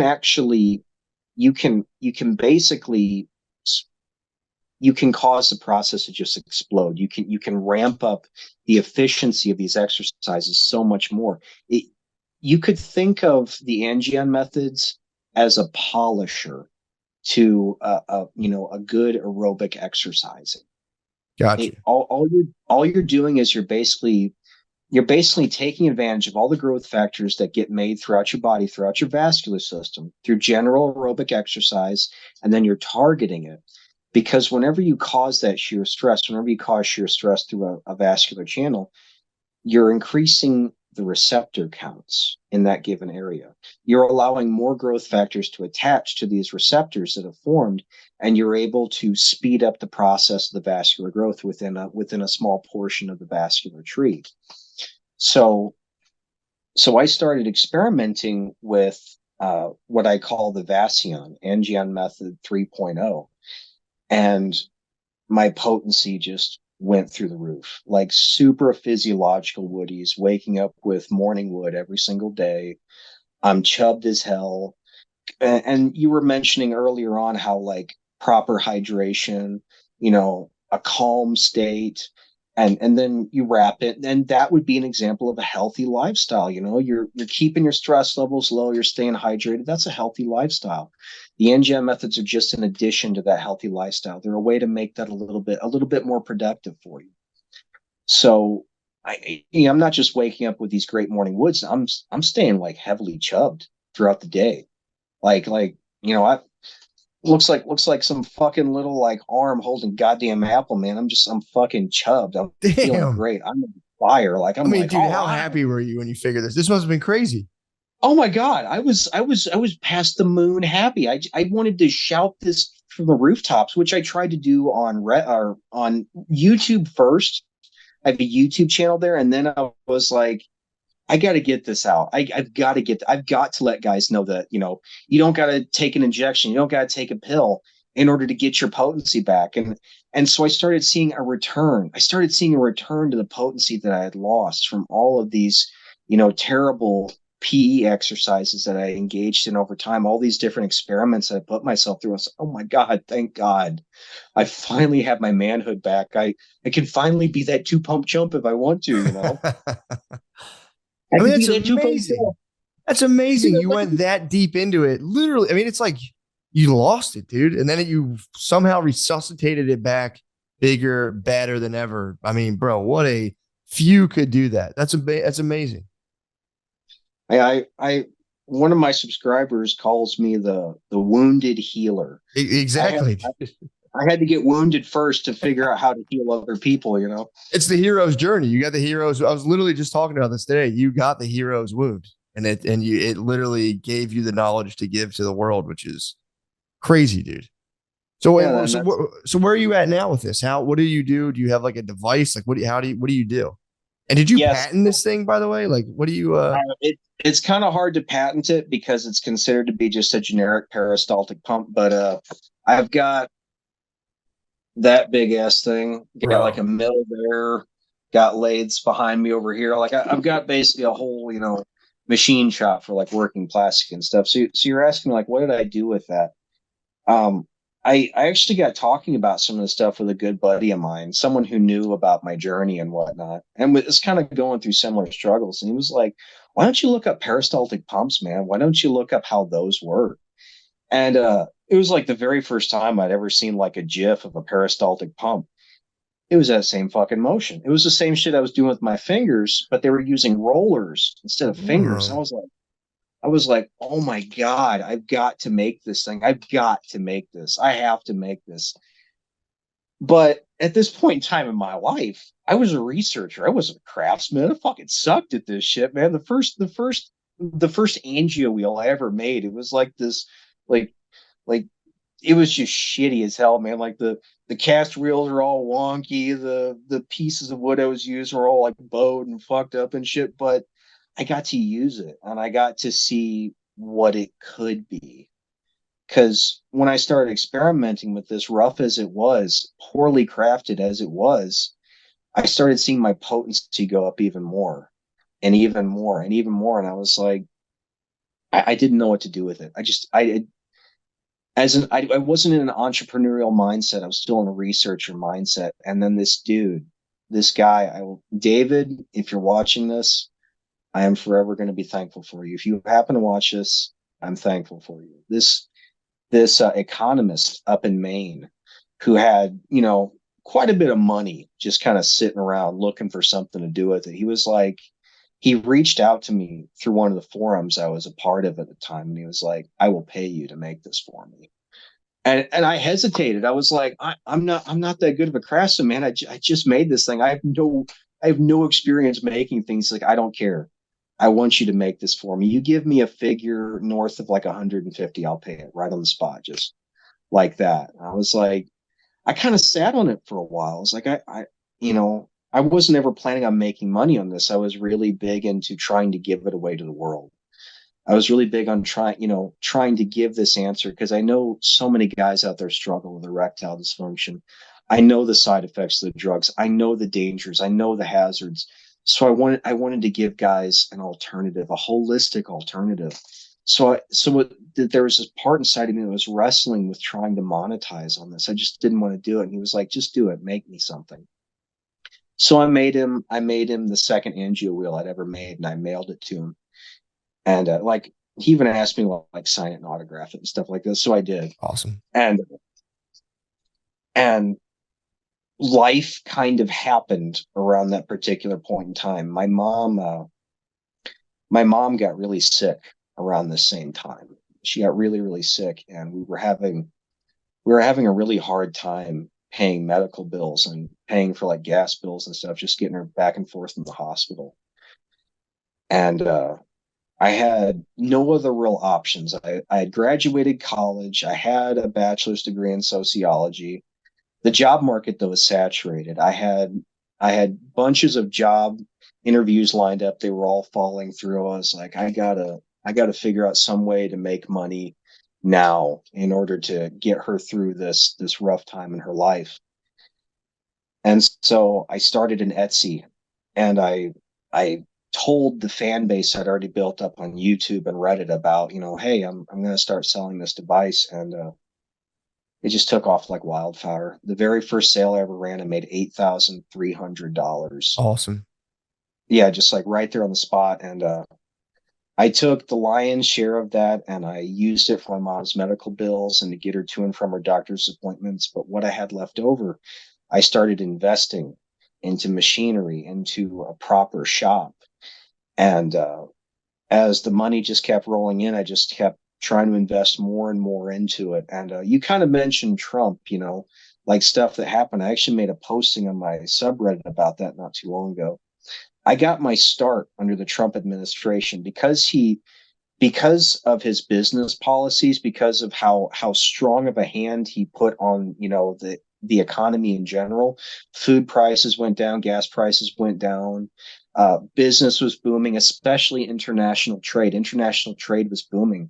What I discovered was I had an enormous fan base in Europe, specifically the United Kingdom, Germany, France, Denmark, Sweden, stuff, places like that. And so a lot of the sales I was seeing were coming from overseas. That was a big bulk of the money I'd initially made.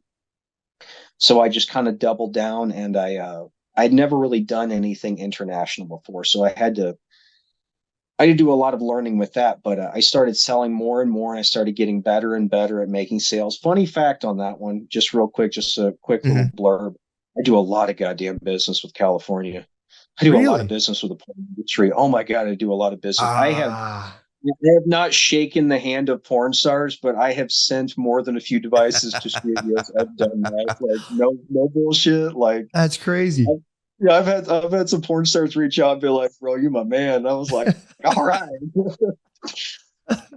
because they're doing the drugs too. They don't Yeah. want to sit there and inject shit in their dick so they could do that scene. They just want to like go in there like a champ, be like, "All right, man, I can pump this out. I got this." Yeah, that's So yeah, amazing. so I started doing a lot of business with the porn industry out in California. That was the main thing. Like it was international sales, California.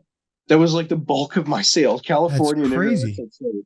And then the rest of the states, started kind of coming in as my research, got off the ground, as people started word of mouth, talking about me and stuff. And I just gotten better and better. I started out making devices out of wood, Mhm.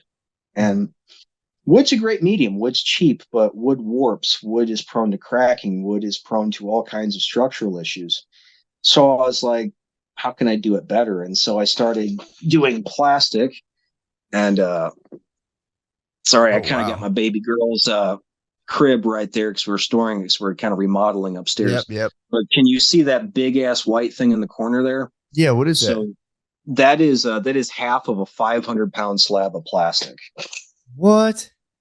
Yeah, an 8 foot by 4 foot slab of plastic. I will buy plastic like rod stock and plate in big ass bulk numbers, and so that way I can offer guys a reasonable rate. Because like, I mean, yeah, I'm a businessman, and yes, I need to make money at the end of the day. Because I also got a family. Sure. I've got 2 kids, and my wife probably doesn't want me to say this, but I got a third one on the way. God damn, dude. Congrats. That's awesome. Thank you. Thank That's you. So amazing, bro. That's awesome. yeah, so I mean I have to make money, but I also want to make sure that I don't price out the average Joes, the Right. people, the working man who wants to come home after a long day's work and be able to make love to his wife. I don't want to price them out. So what I'll do is I'll buy as much in quantity as I possibly can so I can keep my prices low. If I were to try to make, so right now I sell an Angie wheel for $254.99, which I know that's still up there, but I'm not able to buy as much of in bulk to get that price lower. I'm working on that, but say if I were to try to buy slab on demand, to try to to get angio wheels out the door faster, I'd almost double the price. I price out the average Joe. Right. Right. So what I'll do is I'll do a lead time of anywhere between 6 to 8 weeks. Like say if a customer places an order, it's going to be mailed to them about 6 to 8 weeks later. Because what I'll do is I'll get a run on orders to pay for the materials. Right. So that way we can lower the prices for everybody across the board. I try to make it as in reach of the common man as I possibly can. So now here comes the curveball. So here comes the curveball. I was explaining all of this stuff. Yeah, and looking over the questions that you sent towards me. So I'm gaining my potency back. I'm coming back to where I was as a man. I'm starting to feel confident in myself. But something else is happening too, which I did not expect. Because by this point in time in my life, I'd given up trying to get a bigger member. I'd given up that approach. I'd given up that pursuit. But I'm waking up and I'm like, damn. I'm looking in the mirror and I'm going like, damn. And and I'm kind of like reaching down and feeling it. I was like, man, it must be in my head. That feels an awful lot thicker than it did a little while ago. But I ignored it. I pushed it back. I was like, no way, no way. But man, after a while, after I started kind of feeling it was getting all like fat and chubby, I was like, man, I gotta start taking like a tape measure of this shit and a ruler. And I'm like, holy fucking shit, my dick is literally getting bigger right now. Holy fucking shit. Oh my God. So finding the holistic approach, finding out how to heal myself, I inadvertently figured out how to cause penile growth. I inadvertently figured out how to cause what I call phallogenesis. Phallogenesis is basically arteriogenesis that's happening within the corporeal bodies, that's happening in the male member itself. It's just targeted arteriogenesis. Without intending to do that, I had inadvertently discovered how to grow the male member. That was never my pursuit, but that is precisely what happened. That's crazy, dude. And it makes sense. It makes sense on a level that's like, you're talking about into like evolutionary history, the leaving the male body, studying the female body, the motion they're making, it all makes sense that there'd be a biological payoff for, a woman to get orgasm because therefore they can have a kid. And there's like this corresponding change. Because if you do cardio, there's a corresponding change. If a woman's constantly, fucking her little self on you. And dude, that's like kind of hearsay. I've talked to a lot of guys who are like, when you're having sex a lot, it just gets bigger. And I've heard that before, and I think that's true. And I don't know if, again, like if it's in your head, you're like, dude, I'm getting, this is happening all the time. You think like you're the king of the world anyway, but it's like, it's true. I've talked to people about that before, and I'm like, dude, there is something to be said for that. Right. And it does. It like, even this far along, there's still stuff that just blows my mind. Like I try to stay humble with it as possible because I know where I came from. I came from a guy that wishes he could have been the 2-pump chump, and now I'm hung. It's crazy. I'm not bragging. It just is what it is. I'm like, this is humble bragging. I'm hitting that back wall now. Like me and that back wall, we're tight. That's crazy. And see, at first I was kind of leery to say this because I was like, I feel like if I say this, I'm going to detract from like the holistic approach. I'm going to get guys who are going to be like, oh, let's go. They're gonna go at it with the wrong spirit. They're going to go at it kind of like you see in gyms to where instead of pursuing it as like, to gain strength and, to say, do your job better, say you're like a manual laborer and, you want to be able to lift like those bags of concrete or soil or, or like just various products for like shelving and stuff, like your average stocker at Walmart, instead of going at it from that mindset, you get guys to be like, I'm just trying to get swole as fuck. Mm-hmm. So I was a little leery about that, but then I started getting, you know, from the sales I'm making from these angio wheels, I'm trying to stay in contact with my customers over time. I'm trying to build a rapport with my customers. I'm trying to build a long-term relationship with them. So I'm leaving the door open and be like, hey, if you notice something, let me know. If there's something about the device you don't like, tell me about it. Maybe I can sit there and I can improve upon it. I'm trying to leave the communication channels open. And I'm getting these guys that are coming back to me and saying, like, dude, I'm bigger. Like I'm for real bigger. I'm sitting there and I'm checking. I'm getting bigger. And after enough guys came back to me about this, I was like, I don't advertise the angio wheel as having that effect, like on places like Etsy or something where I Sure. sell. Places like YouTube, places like my subreddit, I let guys know. So coming back to that questionnaire you'd sent over, uh, I have not figured out a way to parse what kind of growth happens, like whether you're growing in girth, you're growing in length. I haven't figured out how to parse those two.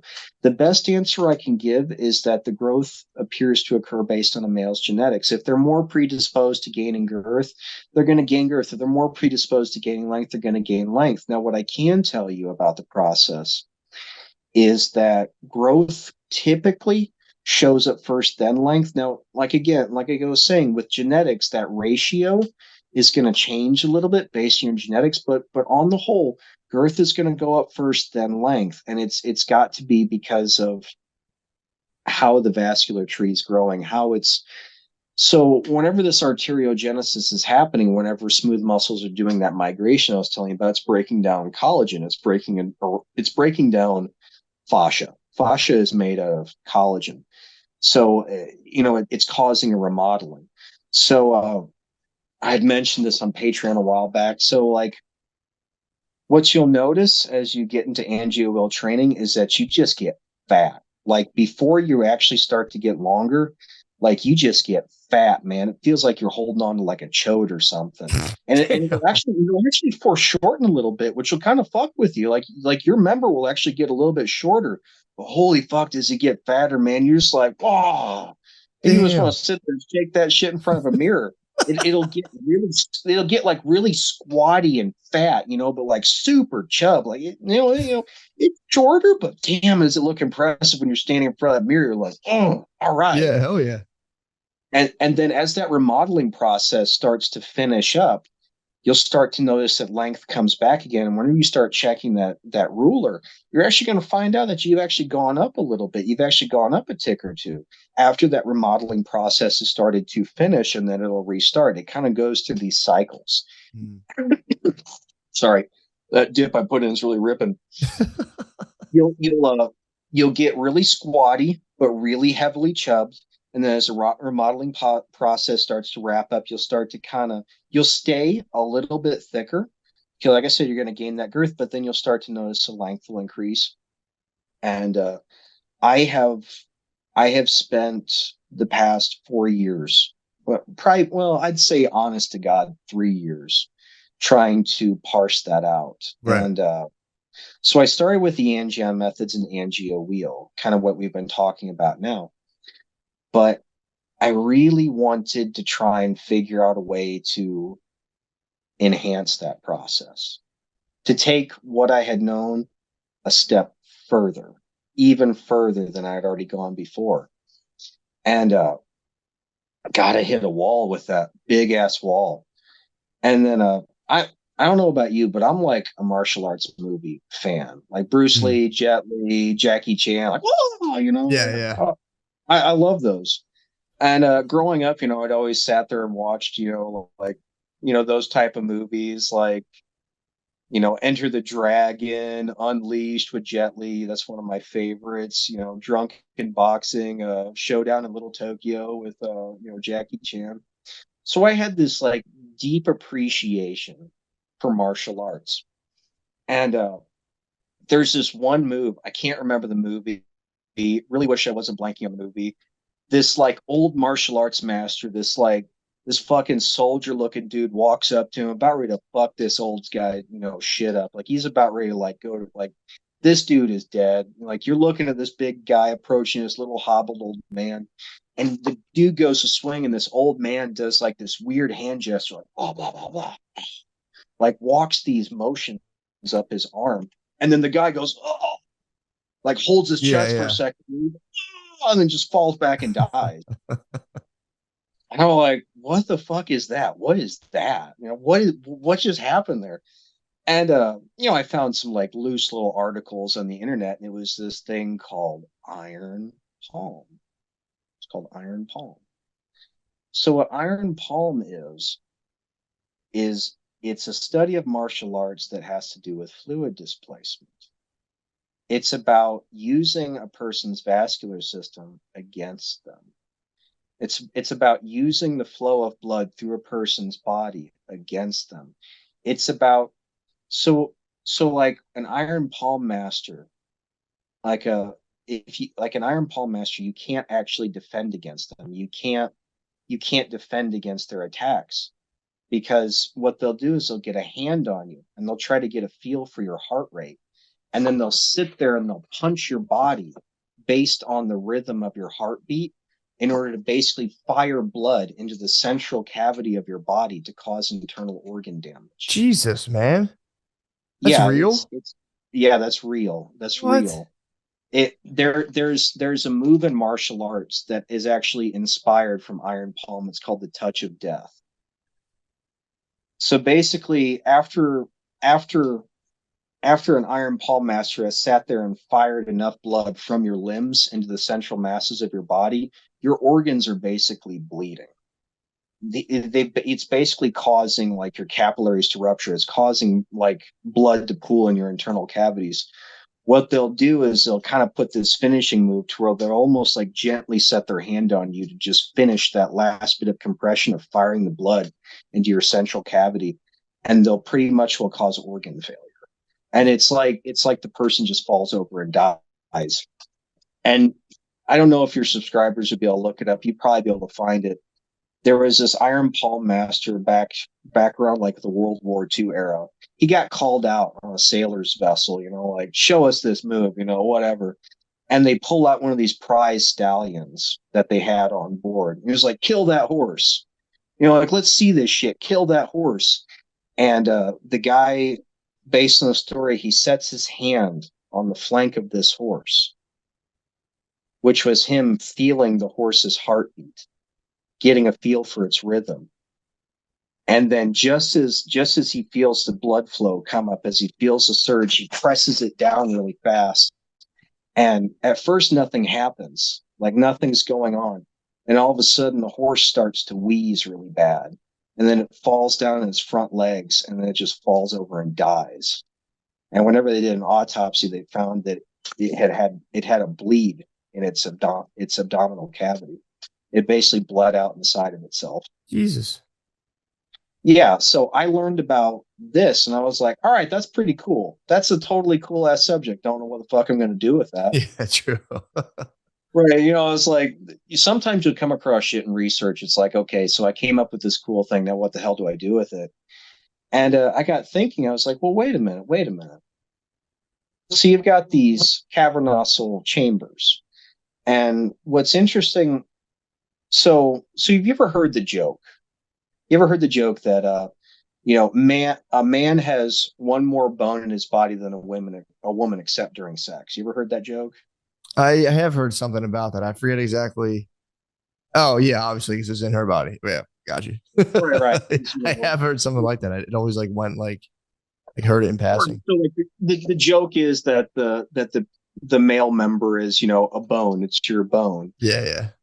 Well, funny enough, that little joke is actually true. It's actually true.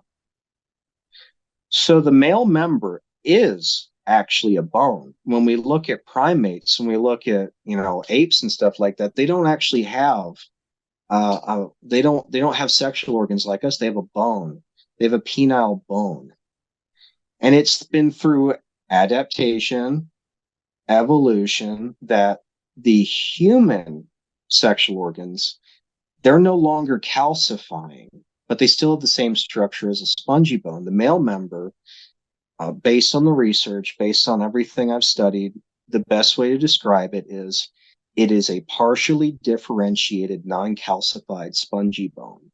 It has all of the same structures as spongy bone, but because it's not calcified, it's able to be subjected to fluid displacement. That's how my research works. You're Mm. causing fluid displacement, which is causing shear stress. So I was like, well, that means that if I were to say strike the side of my corporeal bodies, I'm causing blood to be pushed out of a set area, and I'm causing blood to be pushed into the surrounding corporeal chamber into what they call the lacunae.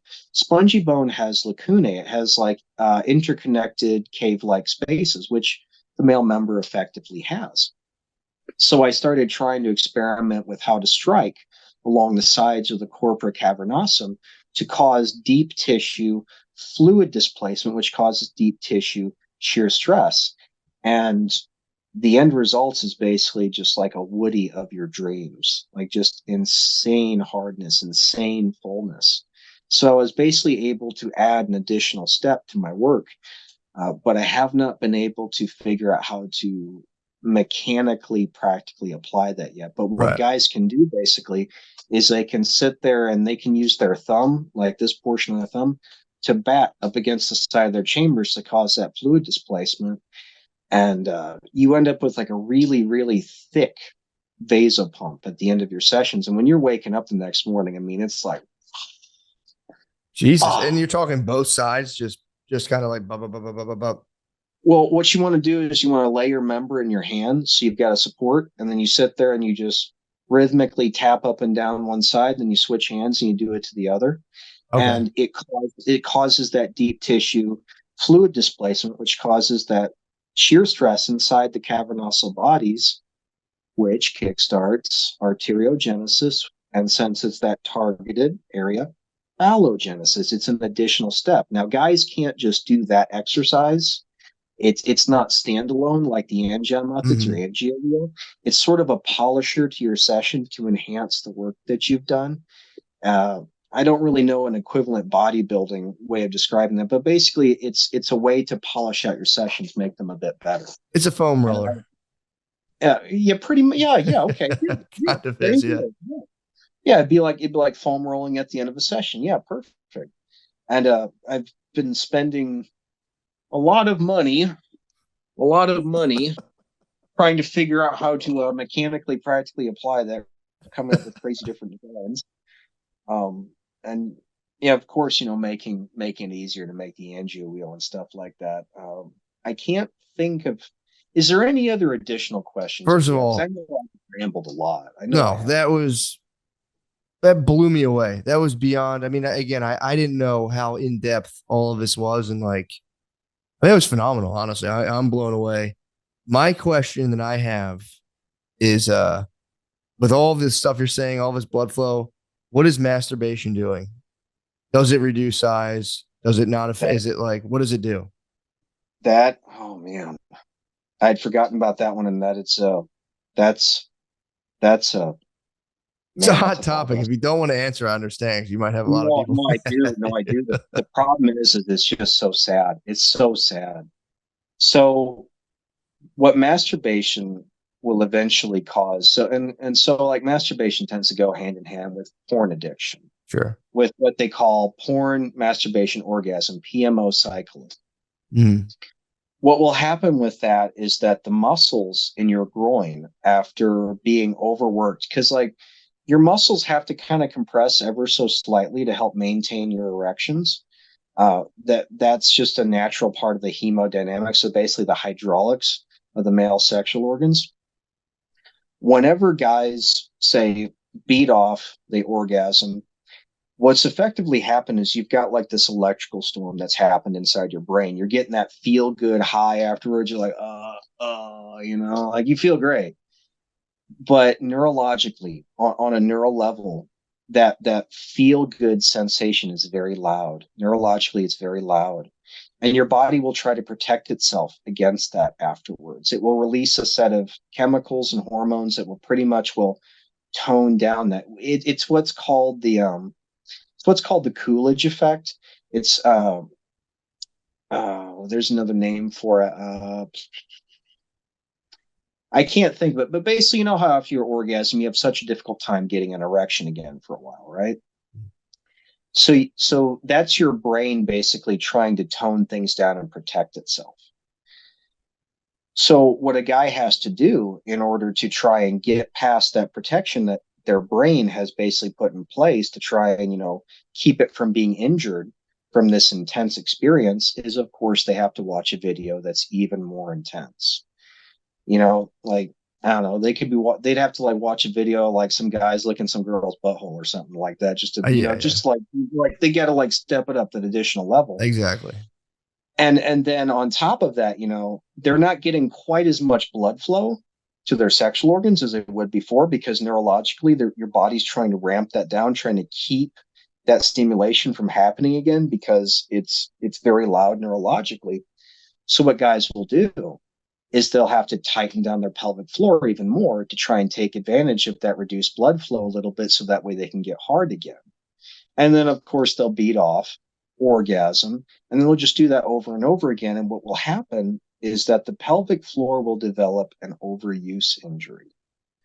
Your muscles, after being overused so often, they'll begin to actually get weaker. They'll begin to foreshorten. They'll get tighter. And so you end up with these men that are walking around with chronic pelvic floor pain. But it's even more insidious than that. What these muscles will do as they foreshorten is they cause strangulation. They cause strangulation on the corporeal bodies themselves, because they're getting smaller and weaker and twitchier. They're basically keeping your cavernoso bodies from expanding to their full size. They're throttling it. They're choking down on them. And so what will happen over time is that a guy will experience thinning. Their member will get progressively thinner over time as those muscles get smaller and weaker.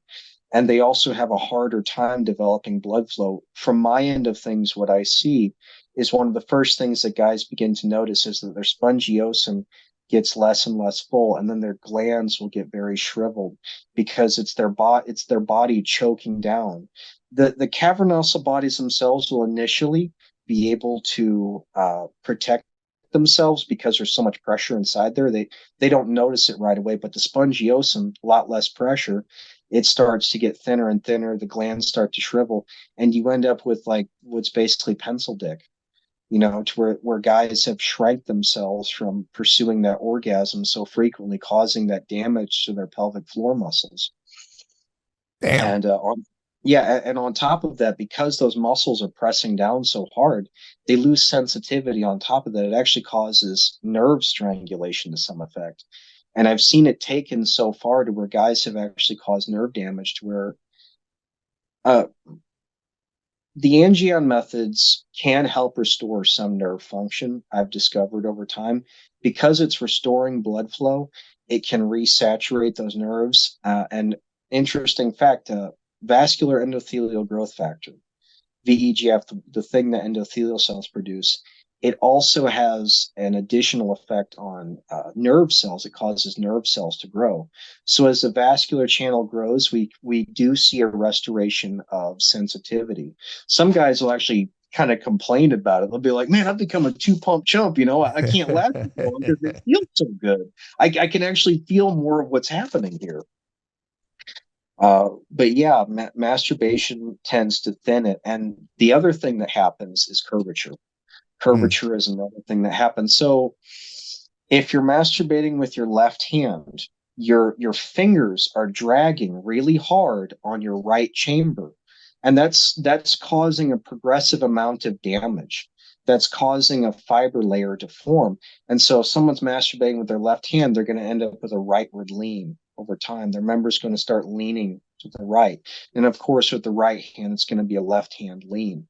And the other thing that comes in here is that since guys are less sensitive, they've got to squeeze harder. It's what they call death grip syndrome. they've got to really squeeze down in their members super hard to feel anything.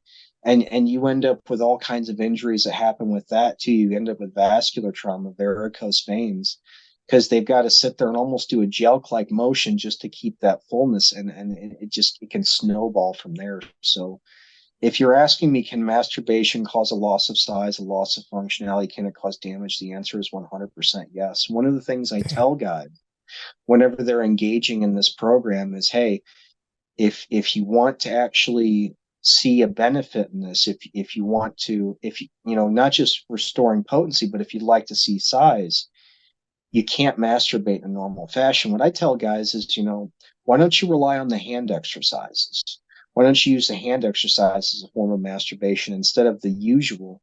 Because I found that the usual method of masturbation, it tends to cause those effects, but these newer techniques that have come up with, they don't have that same effect. They don't have the same ramifications. So it is a hot topic, and it's just painful for me to have to talk about it because wounded healer again. I Yeah. went through all. Yeah. I went through all. I remember how that felt, and to drop that bomb on guys, it's hard.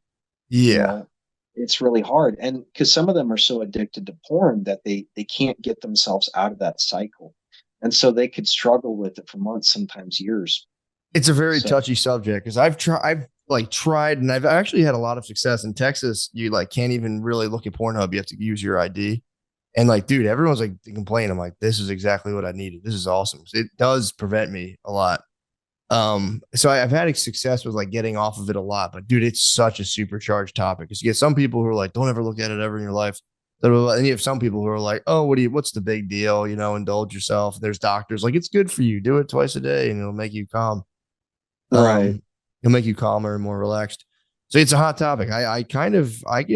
I mean, look, stuff to think about. It's stuff to think about. And, I lean on the side where like, yeah, definitely less is more with that. If you're just cranking, especially when you get to the point like you're saying, it's a psychological addiction.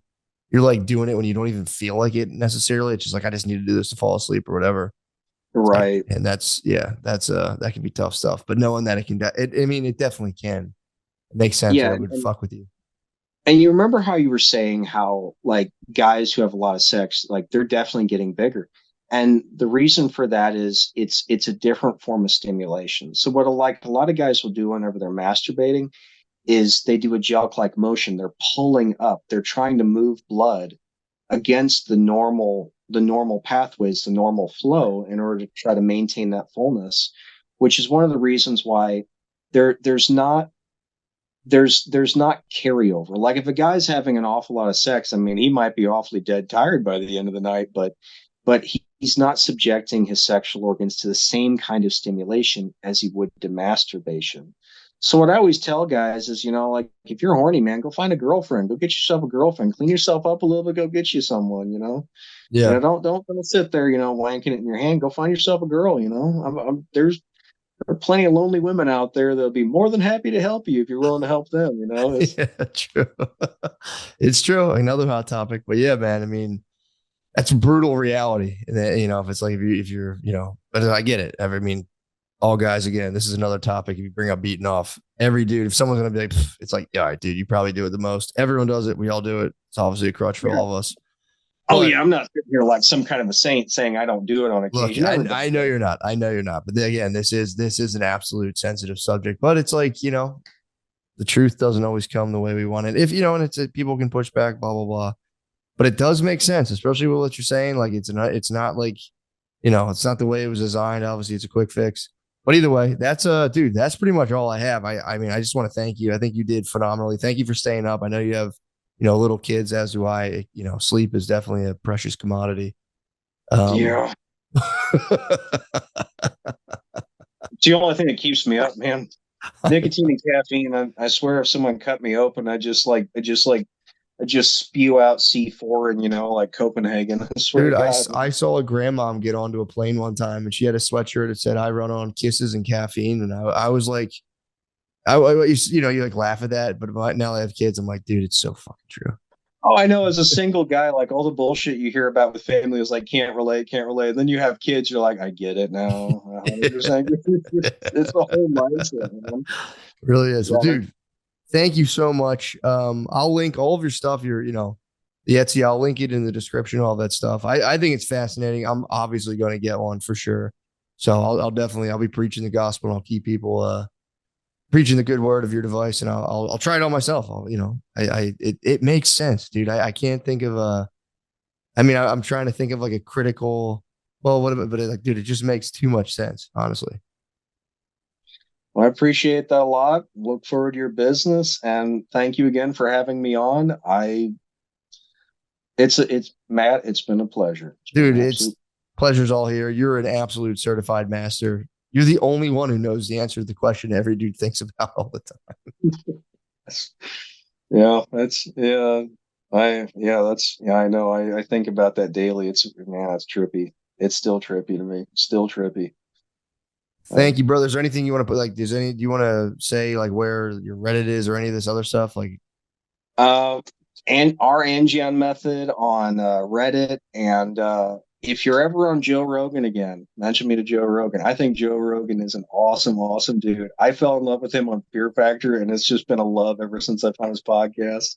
I actually saw you on there. I was watching that segment where you guys were talking. I can't remember the name of it, but it was you and is it your friend Shane? Shane Gillis, yeah.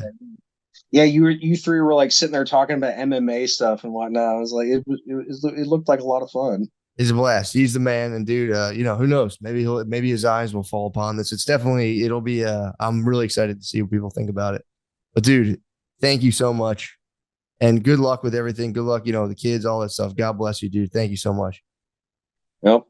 I'm gonna get myself to bed. I got an early rise, so you take care, dude. Thank you. Me too. See you, bro.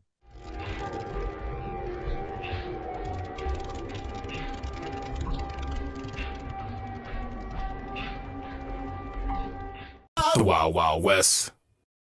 All right, this is so fucking sick, dude. This is actually 10 times better than I thought it'd be. I told you, yeah, dude. You guys bring the fucking in-person vibes. I'll bring cyber vibes. It's gonna be so tight. Chill vibes or relax and study too. We're gonna chill, Matt. You need to bring the full cyber vibes. Yeah. Dude, I can't believe you actually thought you'd look good in this. I didn't say that look good. I'm bathed in blue light. People legit thought like this was like a fashion trend Matt was trying to put on. They're just blue light glasses. Oh, people. You look good, dude. I look crazy. They're too small for my face. They are small. You look like Gary Oldman. You gotta get the. You look like you're from the future here. Get the big black ones. What are the big black ones? They're just bigger than that. I have these and I have the reds. The reds for real for nighttime. I'm not lying. Those things are nice. If you put on the red glasses and chill from like 8 p.m. to 11, you sleep like such a baby. Yeah, supposedly. These are dangerous. I was driving with these and I was at a gas station late at night, which don't drive with these on. Dude, it looks like no one has their headlights on. Yeah, no, so I was in the gas station. Takes off all the fucking hard lights that crush your eyes. Bro, I thought dude was leaving the gas station without his headlights on, so I gave him like the gang initiation headlight flicker. Yeah. Flick my headlights at the guy. Don't do he that. Was like, that's the last thing I would do. He pulled up on me and he was like, he's like, what's good, bro? And I was like, your headlights are off. And I lifted these up and I went, oh, I'm sorry, dude. I have these weird fucking glasses on. It looks like your lights are off. And he just shook his head and was like, later, dude. Turns out I'm just chilling way too fucking hard. Those are nice though. Where'd you find those? Raw Optics. Raw Optics. Billy put me on. Come on, bro. Raw Optics. Put on Sun God. The motherfucking Sun God. I'm so happy to be with you guys. This is fucking awesome. Yeah, it's been so long. I had some help. Dude, how's everything going? Don't act like I could pot all by myself. I saw every dude down a while was listening to that song like, this is about me. This is about me. It's about me and my girlfriend, dude. I'm an alcoholic. She's also a drunk. She helps me get drunk. It's her fault. Everything's good. Shit's going well. Philly, it's been nice. It's been very nice being in Philadelphia. He's living like Bruce Wayne, bro. I did spaz and get a ridiculous apartment.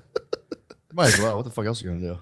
Yeah, it's only 3 months. It's the only thing I would spend money on. Fucking a nice place to live and maybe just comfy things like a love sack sectional. Yeah. Where you could get anywhere and choose an unlimited amount of designs, whatever you want. And maybe sex. Yeah. No, Matt.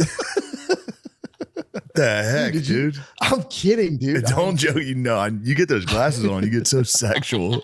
Yeah, you really do look like a He's hacker, such a bro. sexual. You guys want me to fucking burn You're my a head? This is hacker, crazy. dude. Who's the guy that just died? Who Looks like sings "Come My robotic. Lady"? Who's that dude who sings like "Come My Lady"? Fuck! I used to come out his on. name. I used to come out on stage to that at Helium. What the fuck is Come, my that? lady. Come, my lady. Nobody knows He his just name. His died. name is Come My Lady. Come My He Lady. died. He just died. Damn. R.I.P. to legend. Where did his sugar baby mourn him? my sugar baby. I think he was like he my had butterfly. a struggle with drugs Really? of the Hunter Biden persuasion crack. Yeah, he was He white. was smoking crack? White tatted up. Yeah, it tattoos all over him. Damn. Dude, imagine your hit coming out and you're smoking crack and you're just vibing to Come My Lady. To and it's your that song. jam. Yeah, obviously. Yeah, Fuck. I'm thinking about it right R.I.P. now. The intro of that song goes pretty hard. That and Amber by 311 go pretty hard. True. Although Come My Lady is that's such a weirdly specific type of seduction. That's like seduction for dudes with like ball necklace. Yeah, It's, for it's white kind, it guys. works, dude. Dude, why I are your broke through with glasses one. crooked right now? Oh fuck, dude. No, you look good, dude. And the more disheveled, Can we the better not you look. just focus on these? What the hell, dude? Man, I can't believe everyone's talking about my glasses. You're wearing red glasses, dude. You look nuts. Fuming. It's funny, but I always wanted to do a Zoom where I sat like right up on it with glasses as big as I could. It just makes me laugh. How was talking It's to just the a dick joke guy? to myself, That was Dude. insane, dude. I didn't listen. bro. It was. I mean, again, I thought it The was text phenomenal. you sent me made me think you're a believer. I think I mean, it all makes sense. I love to see it bunked. You know, again, it's You like, buy a wheel? not yet. I'm definitely gonna get one. What do I you told do with the Brittany- wheel? What do Brittany you do was with the wheel? Stretch your fucking wiener. Bro, out. it Remember, No, no, I'm it's sorry. not- no, member. First of all, it's called the male member. We don't Yeah. call it penis. We don't call it dick. We Yeah, call it sorry. the male member. It doesn't stretch anything. Stretching fucks you up. Okay. This thing, it kind of like catches it's so much to explain, dude. He talked to me for 2 hours about it. So basically, when a woman's What's he trying to working with? orgasm, Oh wait, you can't Bro, see how skinny. You can. I can see you guys. Oh, all right, You can all see right. this right there. I could see. I could watch your every fucking move. Dude. I can see you guys. What's his inches? He's look. All he wants to say is he's no stranger to the back wall, and he's Whoa. not bragging, but he's no stranger to the back wall. He's hung, bro. He came out and said, "He goes, I'm hung." He ruined his dick. He was a bodybuilder. Then people are claiming too, like you can't fucking break your skin with steroids. I don't fucking know about steroids. I'm still natty for now. Yeah, all the But it's all the like- doctors that listen to this podcast came out and debunked them. That's impossible. The so yeah, fair enough. The epidermis But- can never shred like that. He couldn't be either way. He couldn't be a bodybuilder. He quit bodybuilding because it was just fucking him up. He was taking steroids at 14 years old, dude. I don't even know what that does to you.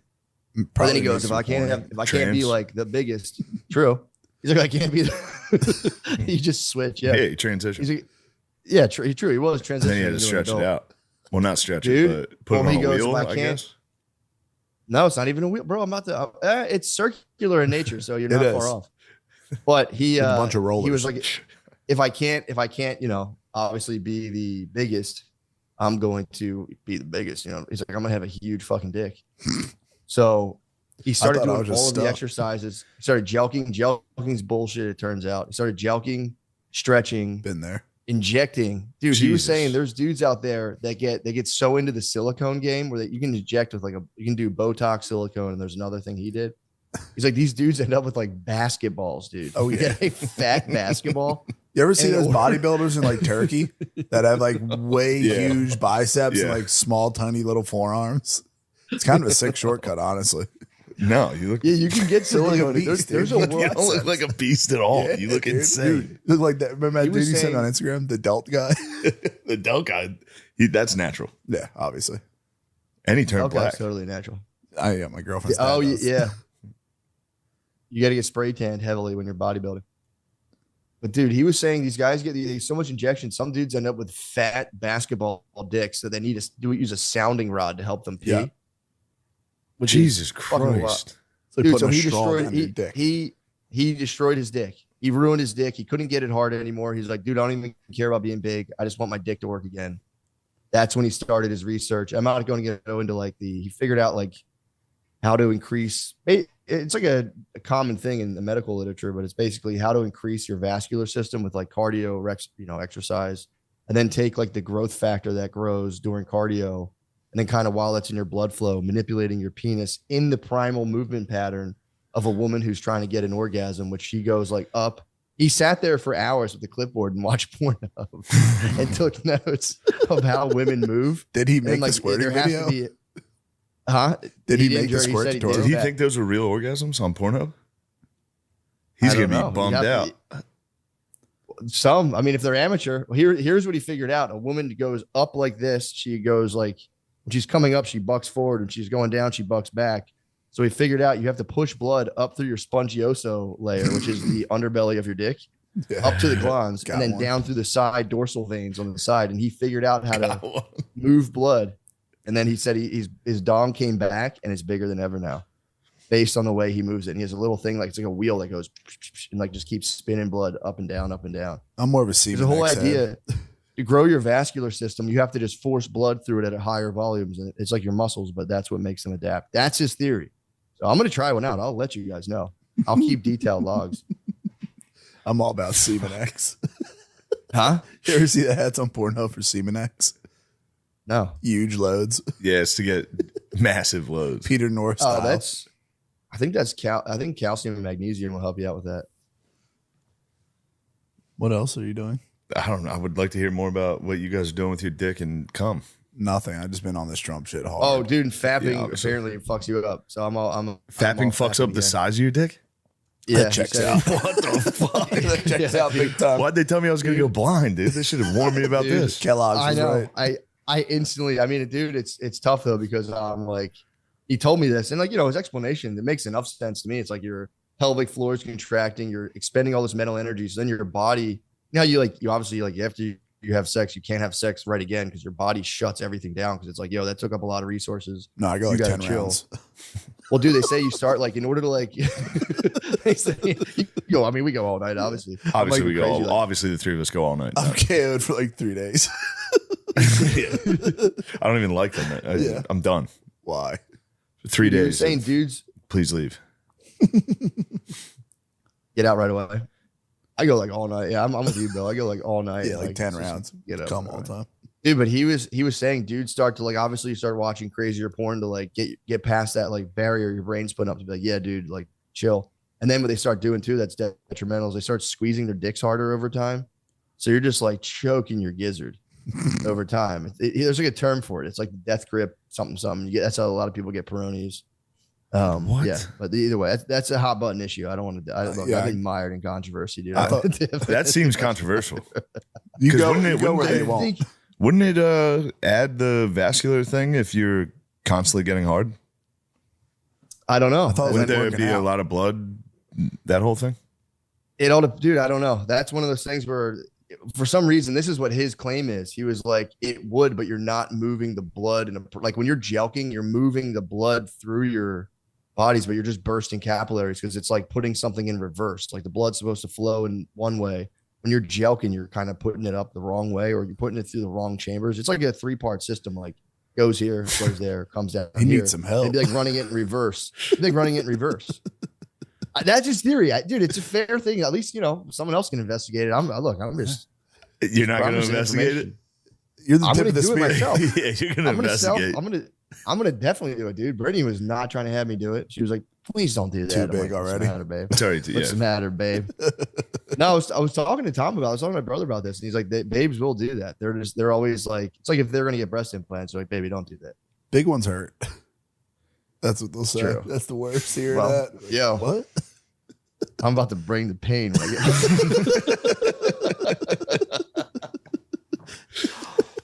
Yeah, that's what I've been up to, bro. That, and I've been starting a series on autobiographies where I'm just reading autobiographies and cliff notes, and I'm hopefully building up to like answering some bigger questions about a life well lived. But that's it, dude. That's me in a nutshell right now. Just trying to get your dick bigger, figuring out bigger, life. Mind bigger. Read autobiographies. Yeah, exactly. And I'm obviously trying to stay in a quantum state at all times. I've been reading about that too. What the fuck is that? Full human optimization. That's what I'm talking about, dude. Not collapsing into particle reality. Just staying quantum as much as I can. By jerking it and get your dick bigger. Dude, the universe is infinite possibilities. If I stay in quantum state, my dick could get bigger from a thing I got on the internet. It's so funny to go into science to try to get a bigger dick. To lose yourself into literature.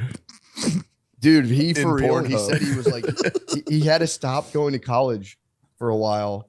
Something happened where he just like had to go. He must have been jacked in college. He was 5'9", 276. How 5'9", 276. How old is this man? Bro. Now he must be in his 30s. He's got a couple kids. I think he's in his like mid 30s. But dude, he went to college for sociology. He went to college for sociology just so he could have access to literature. So he just went to school. You never heard of a library? Bullshit. No, you can't get peer reviewed literature. It's super expensive. Oh yeah, it's all paywall. They do a lot of that stuff. Oh, like dude, it's so. If you want to get vaccines, like current day studies, it's like $300 per. It's kind so of about as much as a semester of college. Yeah, you could just pay the paywall. But if you want like study, you can print out as many as you want. You guys didn't go to graduate school. You guys have no idea. Shit's gay. Sounds gay as shit, dude. I was so dumb. Yeah, right, dude. I could become a doctor like that if I wanted to be. I could become a doctor of nonsense. You look like Dr. Robotnik. You look like a Sonic the Hedgehog bad guy. You gotta fight a cartoon right now. They keep getting crooked on you too. You look like you just do. That's how you know you hit the boss, dude. His glasses get fucking off kilter. Yeah, anytime Matt gets a counterpoint, his glasses tilt. You're like, yeah, $300, dude. Fuck that. I'm going to college. Dude, I won't let you guys diminish me, dude. We're not diminishing you. We're letting you. Turns out you get a premium subscription to PubWeb and read you it guys all. Are just dude. You guys are just mirroring my weaknesses for me right now. I thank you for that. I'm just trying to stay I'm supporting you 100%, dude. I hope your dick gets huge, honestly. Of course, dude. You couldn't do anything but. If your dick gets big, that would be awesome. It'll be gray sweat. If your dick gets big, I'm coming for notes, dude. I need to figure this out. That's what he said. Everyone does. Everyone talks shit. Yeah. He goes, whenever he tells people what he does, they clown him as hard as they can. And then he goes, at the end of the night, they take me aside. I go, yo, bro, what were you talking about? I need some help. Well, he's more so just like, keep your dick healthy, man. He just wants every hardworking man to be able to come home and make love to his wife or girlfriend. He's like, there's no reason. Like, dudes are losing their boners left and right. And he's like, that's one of the more primary applications. He's like, this will get your boner working. It's like for real. It'll just, I don't know. We'll see.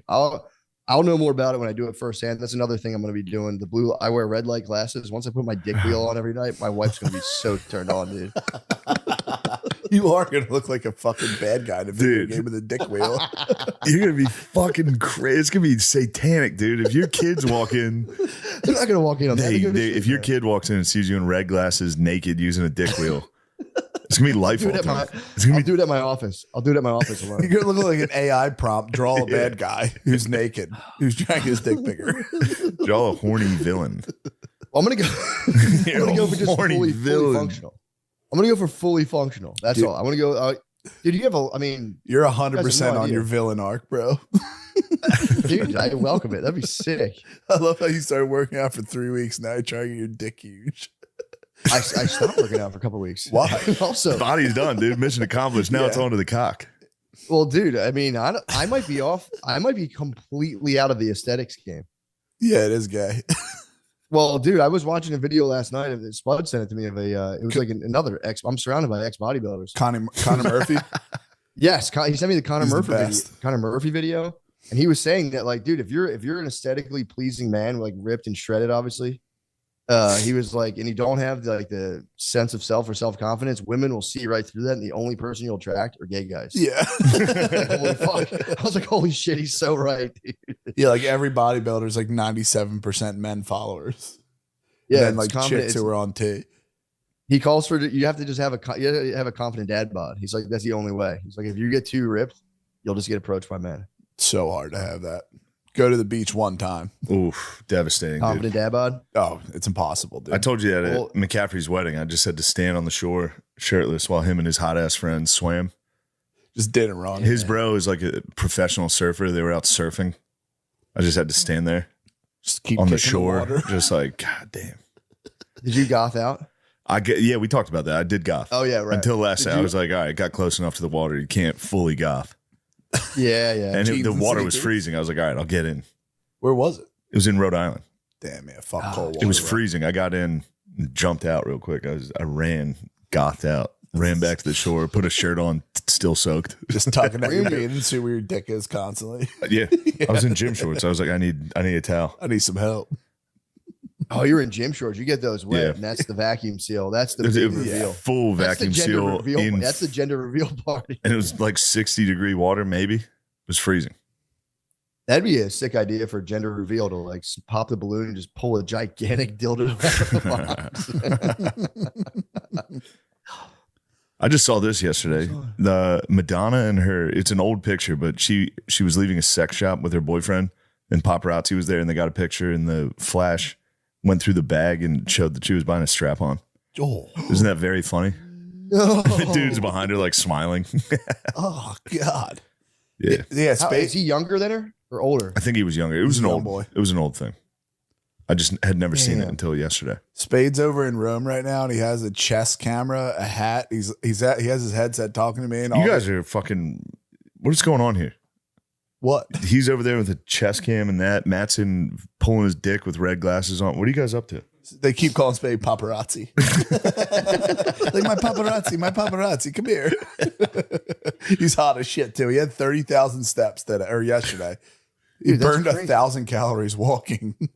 Why does he do that every time he goes there? I don't know. He just likes walking around and getting footage. Oh, he enjoys the walk. Bit of a voyeur.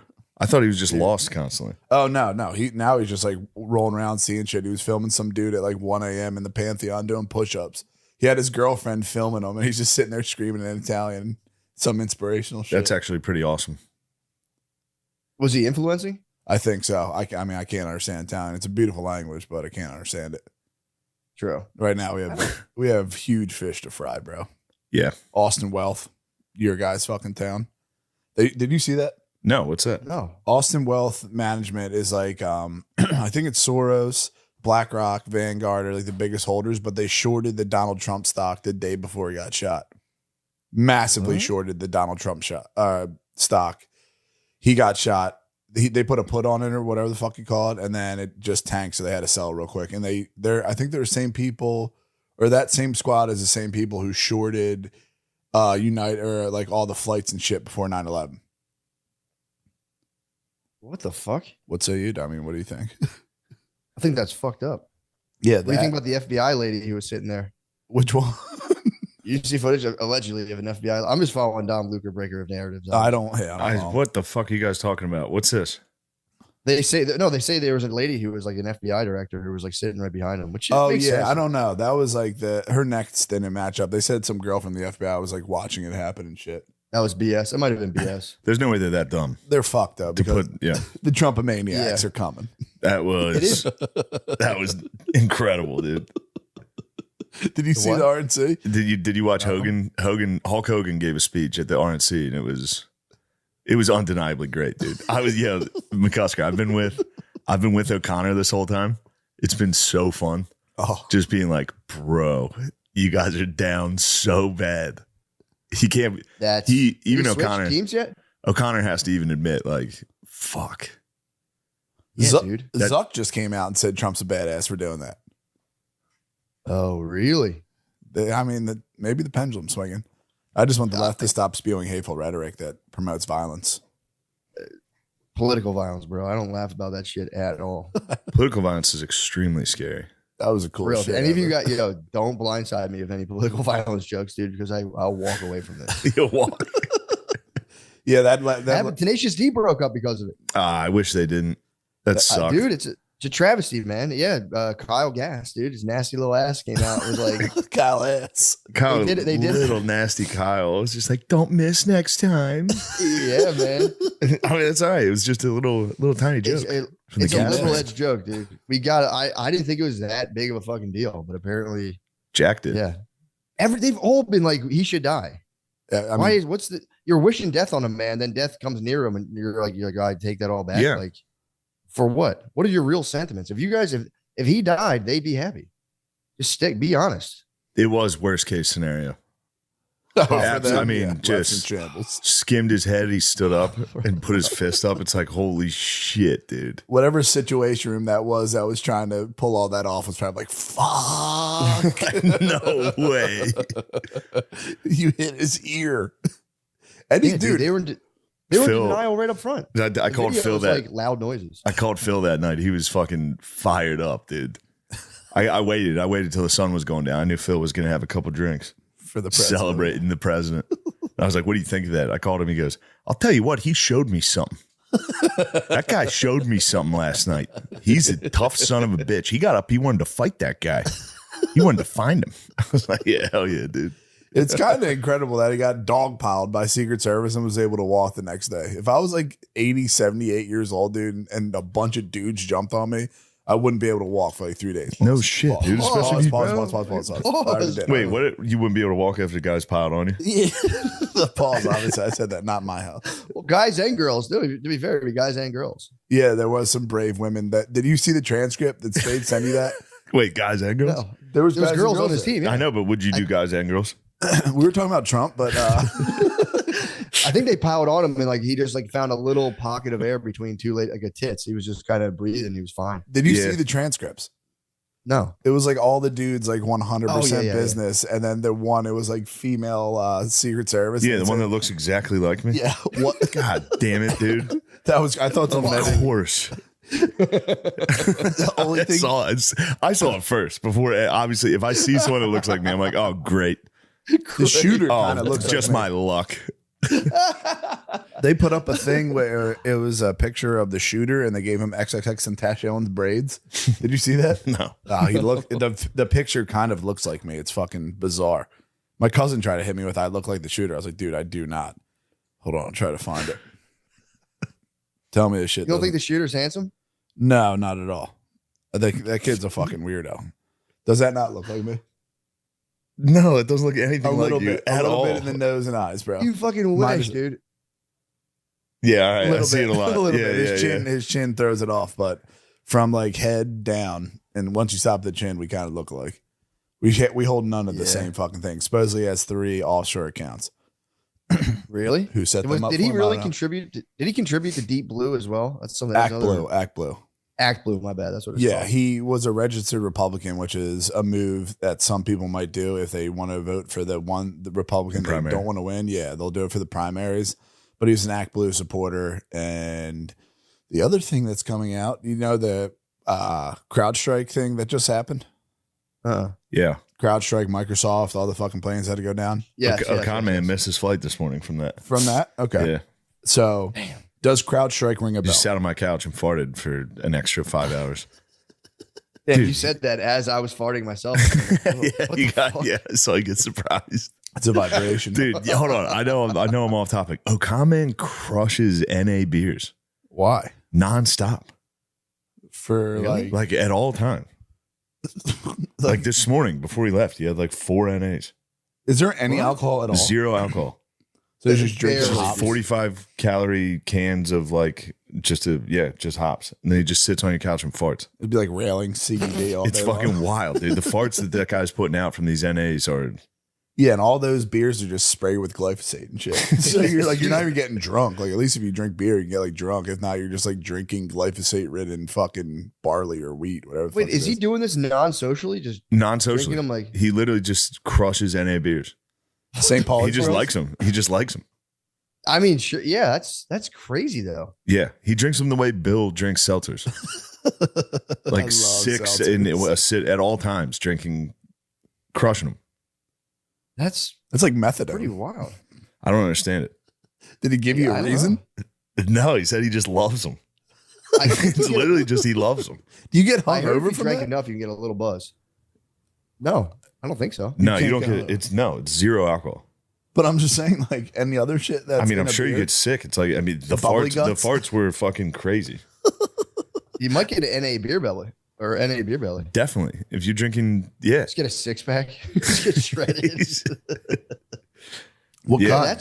What's his DOT? Crazy. I don't know. Some type of. It was called like athletic beer or some shit. Oh yeah, I've seen St. Pauli's girl's sweet. I just always liked it. Which I was kind of happy because I didn't say anything and I just saw him crush his 6-pack of them. And I was like, damn, this guy's drinking a 6-pack of IPAs this morning before a flight. I was like, damn, Connie's got a problem. Bro, please work with a local brewer and get some fake NAs and just break them off one time. Just make them 150 proof. Yeah. Have you ever tried them? I took a sip. It was disgusting. Oh, God, dude. It was like a bad beer. Yeah, they got to remove it with like some sort of chemical. They probably like with decaf, they use like ethylene to strip the caffeine. So yeah, removing alcohol, it's got to be some sort of solvent that like, which would be crazy because alcohol is a solvent. It's probably like the same shit when you're like a little kid at a party and drink like 40 Pepsis and just have a raging headache. I used to do that shit like every community party, just rail fucking 40 Pepsis and just go home with like a splitting headache. Oh yeah. Either way, it's been delightful to see the Ocon man having to accept that Trump actually is kind of cool. It's been very fun off with those NAs. He's probably drinking those NAs to take the edge off. Dude, he was on my couch during the Hulk Hogan speech. Oh, it's beautiful. You tape his eyes open. He was like, to all the Democrats out there, I got one question for you. What you gonna do when the Trumpomaniacs run wild on you? Oh no, man. We've won. And I was just standing above the couch where he was yelling, just like, what the fuck you gonna do, Chris?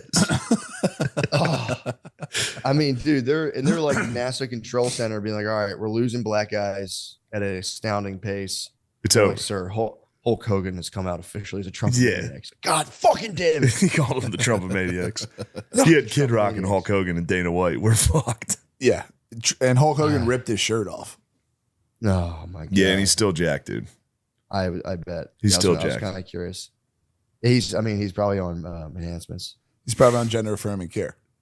That's what I call TRT now. My one boy's on TRT, and I just asked him, how's your gender affirming care going? It's literally the same exact thing. You're taking testosterone to feel more like a man. Yeah, it's devastating. Gender affirming it's care. devastating. Especially if you're on testosterone. You're probably like, shut the fuck up. Yeah, I don't think you can come off. I guess you can come off like once you're on it, can't you like, don't you have to stay on it at a certain point? I think you have to stay on it. Yeah, I mean, you're not producing that shit by yourself. You need some help. Speak for yourself, brother. You see me. No, I'm saying if you're on testosterone. No, I've seen you. Matt, can I get a flex real quick? Are you looking jacked, dude? Yo, bro, what the fuck? God damn. That's just the can. That's just the can, dude. That's crazy. Let me see that again. It's good angles. Yo, bro. That's good angles. You look so jacked, dude. What the fuck's wrong with you? Roddy Piper. Wait, why are you so jacked? I've taken 2 weeks off, so I guess my body finally got to like assimilate all that hard work I did. I don't know. This episode is brought to you by BetterHelp. Comparison is a thief of joy, and it's easy to envy other people's lives. It might look like they have it all together on their Instagram, but in reality, they probably don't. Therapy can help you focus on what you want instead of what others have, so you can start living your best life. I mean, it's obvious therapy is a good idea. If you're spinning out, please go to therapy. Don't kill yourself. It really is as simple as that. If you're thinking of starting therapy, give BetterHelp a try. It's entirely online, designed to be convenient, flexible, and suited to your schedule. Just fill out a brief questionnaire to get matched with a licensed therapist and switch therapists at any time for no additional charge. Stop comparing and start focusing with BetterHelp. Visit betterhelp.com/MSSP today to get 10% off your first month. That's BetterHelp, HELP.com/MSSP. Let's get back to the show. Listen up, renters. Ever feel like you're stuck in this loop of rent payments, just watching your money vanish into thin air? It's time to turn that rent game around and start earning some serious rewards. That's where Built Rewards come in. I'm not personally a renter, but God damn it, when I was renting, I could have used these rewards. Built is breaking ground as the first rewards program that hooks you up with points on your rent. Even if you're still rocking the old school rent check vibes, Built Rewards has got your back. They'll mail the check for you. It's like having a personal rent-paying assistant. Every month, pay your rent and watch the Built points roll in. Use points to jet off on a dream vacation. Put your points toward a flight or hotel stay with 500-plus airlines and 700,000-plus hotels and properties. It's pretty serious business. Use your points to sweat it out. Redeem your points to book fitness studio classes. You can also use your points toward a future rent payment or toward a future down payment on a home. Pay rent hassle-free through the Built Rewards app. Your rent game just got a major upgrade. Built points have been consistently ranked the highest value point currency by the Points Guy in Bankrate. Earn points by paying right now when you go to join built.com/drenched. That's JOINBILT.com/drenched. Make sure to use our URL so they know we sent you. Join built.com/drenched to start earning points with your rent payments today. Lucy is made for your nicotine routine and delivered straight to your door. It's 100% pure nicotine and always tobacco free. Lucy isn't like every other nicotine pouch company that's owned by Big Tobacco. They're like the mom and pop shop of pouches. Pouches come in a variety of strengths from 4 milligrams all the way up to 12 milligrams. Lucy offers a unique variety of flavors including apple ice, wintergreen, mango, and espresso. If you're not a pouch person, Lucy gum is available in 2 milligrams, 4 milligrams, or 6 milligrams.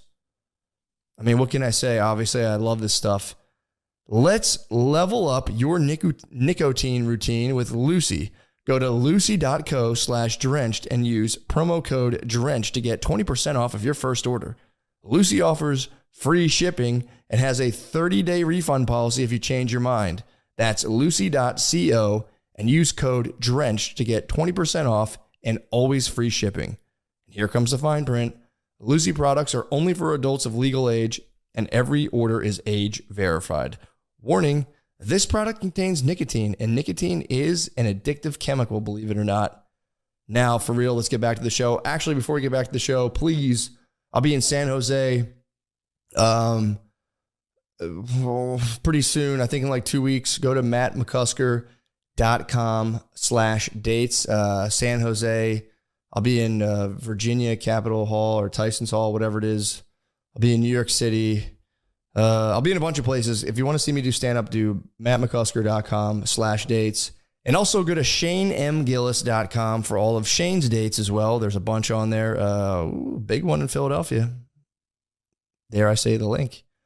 And much more. So please, and look up Lemaire, Sean Gardini on social media. Check those guys out. Yeah, that's it. Thank you, guys. We'll get back to the show. Hopefully, Sean edits that down into a very quick and enjoyable advertisement. Are you on TRT? No, I'm not. Are you on TRT? Are you natural? That does not look natural, man. I want the blood work. You know, Mom came at me once for being on steroids, and it didn't feel good. My own family came at me in college, like, "Bro, are you taking something?" I said, "Bro, you're just wildly emotional." Thank you, but you're saying I don't have help. You were just wildly emotional. The only thing I ever took was that one time. I genuinely didn't know it was that thing that did fuck with my emotions. Was Matt wildly emotional when he was on his roids? Yeah. Oh, dude. Your Animal Impact or whatever the fuck it was. Animal Impact. Yes. I think it was like methyloxylone. That was the only thing I ever took. I just heard Animal Impact, dude. They banned it. You can't take it, or at least that ingredient they had. So yeah, that did, I think, fuck me up a little bit for a couple of days. I was on my motherfucking period. I remember that. Yeah, you became a lady. You went in your room and cried and shit. Classic tales all the time. I thought people were using me for weed, and I got really sad. I was gonna say though, you've always been to me a very emotionally stable guy. I don't see you freak out. Yeah, I don't. Well, I have my freakouts are more internal, which I've been championing them as of late.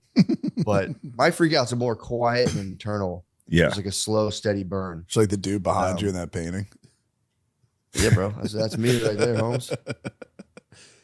Yeah, quiet. You know that was grandmommy's, Bill. It was. Yeah, that was grandmommy's painting. I never met any of my grandmothers. Neither did I, bro. Really? All we have is each other. Yeah, dude. How fucking old do you think I am? I don't know. I forget.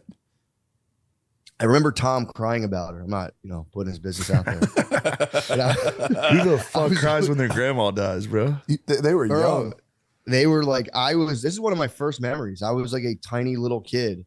And I remember my brother being like, I miss grandma. And I had no idea who he was talking about. Yeah, if you're a little kid, if you actually know, I never knew my grandparents like that. That's the worst going to fucking funerals. Immediately. What do you mean? The minute you get in there, it's like, don't cry, don't cry, don't cry. The whole time. Yeah, no, I might wail hard the next one I go to. You should. I'm going to let it out. Do you ever fantasize about eulogizing somebody and then crying at the podium and everybody supporting you? No. No, definitely not. Me either. I wear No, I think about it, man. I don't think about everyone supporting me. I think about how the fuck am I going to do that? I'll definitely cry. Yeah, obviously. I cry if anyone else in the room has emotion about something I'm talking about. You're just like I'll cry instantly. Yeah. If I like so I was watching Guardians of the Galaxy again. 3? Yeah. Dude, me and Spade watched the person I was watching with someone and they started like crying and I was like, yeah, I guess it is really sad. Like, dude, if one other person cares, I'm gonna cry. Me and Spade went when we went to San Diego to see you guys. You were performing with you, Matt, and everyone. Me and Spade were waiting for a flight. We went to the movie theater in Coronado and we're in like almost the front row, a seat divided in between us, obviously. And we watched Guardians of the Galaxy and both almost cried. Matt caught me. We've talked about it. Guardians of the Galaxy 2 on the way to Australia. I was sobbing. And then Matt looked at the screen and it was a bunch of aliens and fireworks. He was like, what the fuck's wrong with you? Nah, dude, when Groot died like that fucked me up. Like one time. Spoiler alert, obviously, but like that. No, Groot's back. Don't worry. Yeah, Groot is back. He survived. Dude, kids' books, I'm telling you, dude. If you have kids and you read the kids' books to them, where it's like, I have one that's... Where they're excited about it? That would make me cry. If like my kid... No. Yeah. It's, they can be just kind of like what, like there's one Brittany's mom got us that's like a thing for it's like one of those personalized kids books where they use their names and like when you're 4, I'll be 6 and here's what we do, and they go all the way to the point where they're like, they're finally adults in this picture, and then the next page is they're sitting on this thing. The whole time I'm like, oh my god, no. And then the next one is them sitting on the same ledge, but then like back in their toddler version, dude. And it's just like every night I'm like, and then I'll be gone, and you'll have your own kids. She's been hammering me with that. She's like, why is Pop so old? I'm like, I don't know, he's old. She's like, he's gonna die soon. I'm like, I mean, yeah, relatively. Like, I don't know. Like, what the fuck? She's like, you're gonna die, then I want to be by myself. I'm scared. And I'm like, bro, oh my god, can we please go to bed? Dude? That's the saddest statement ever. That would make me cry. She's been hammering me with stuff, but no, I've been telling her. I've also been, dude, if any creature comes in my house, I'm fucked. Because I have her convinced that I can like choke alligators, just absolutely pummel wolves. That's because you flex again, dude. There's some gator chokers, bro. That's crazy. You might be a Trumpomaniac. You literally look like a Trumpomaniac right now. Matt, who are you going to vote for, Joe Biden or Donald Trump? Trump, obviously. What the fuck, dude? I can't believe you're a fucking Nazi, bro. I wish they wouldn't miss next time. Make America aim again. Bill, you just fucking blindsided me, dude. You just blindsided me. I'm sorry. The podcast is done, dude. Make America aim again. Fucking well, fascist. I'm going to reflect. I will reflect on this. I'm going to reflect and take time to really like think about this. No, podcast is done, dude. You made a political violence joke. Tour's over. We're going to cancel. I was buying tickets to that. They were doing my niece asked me to go see it. They're doing a Penn State show. You're lost, Jack Black. I love Tenacious D. That's the greatest movie. Yeah, I don't care if they say gay shit. Exactly. Who cares? Neil Young still rules. Yeah, dude. He's as corny as it gets. Oh, he's so good. Oh, he's severely disappointed me in many ways. But yeah, playing his music the other day. I've been awesome. In Bill's ass. You also like it's one of those things too where it's like you just have to understand like, people just. Bill's not gay for real though. Oh yeah, I mean, it's fuck. I wonder if people from my high school think I'm gay. Because everything I post on anything, it's just like gay Bill, gay Bill, gay Bill. And even if you were, who cares? But you're not. It is fine, but either you're not, but we wouldn't care at all. Even it wouldn't if change I anything. was, and you do see me out and about walking 2 tiny Pomeranians, they're my girlfriends. It's alpha. Yo, just alpha. Matt, Reggie and Stevie and Stevie are here. Oh my god! Just got to meet Reggie and Stevie. Wait, you just got them right now? Just got them. Yeah, 5 o'clock. Sorry to say you just got your dogs like that because that was I'm definitely the gayest in the family now. You just got your dogs. Are all the McCuskers gay? No. I mean, we might be like Gladiator gay. I would say that, dude. Especially now that you're fucking jacked. I haven't seen you in so long. How'd you get this jacked? I've just been fucking. It's all I do wild. Are you the strongest McCusker now? Yeah, you're gonna start another McCusker backyard wrestling match, dude. Please don't do this to Wait, us. do you actually kind of, based on that flex, you actually might be the strongest McCusker? Billy can still lift more than me. Billy's significantly the strongest McCusker. By a lot. Aesthetics, I might have the market cornered in aesthetics. You're definitely the most handsome.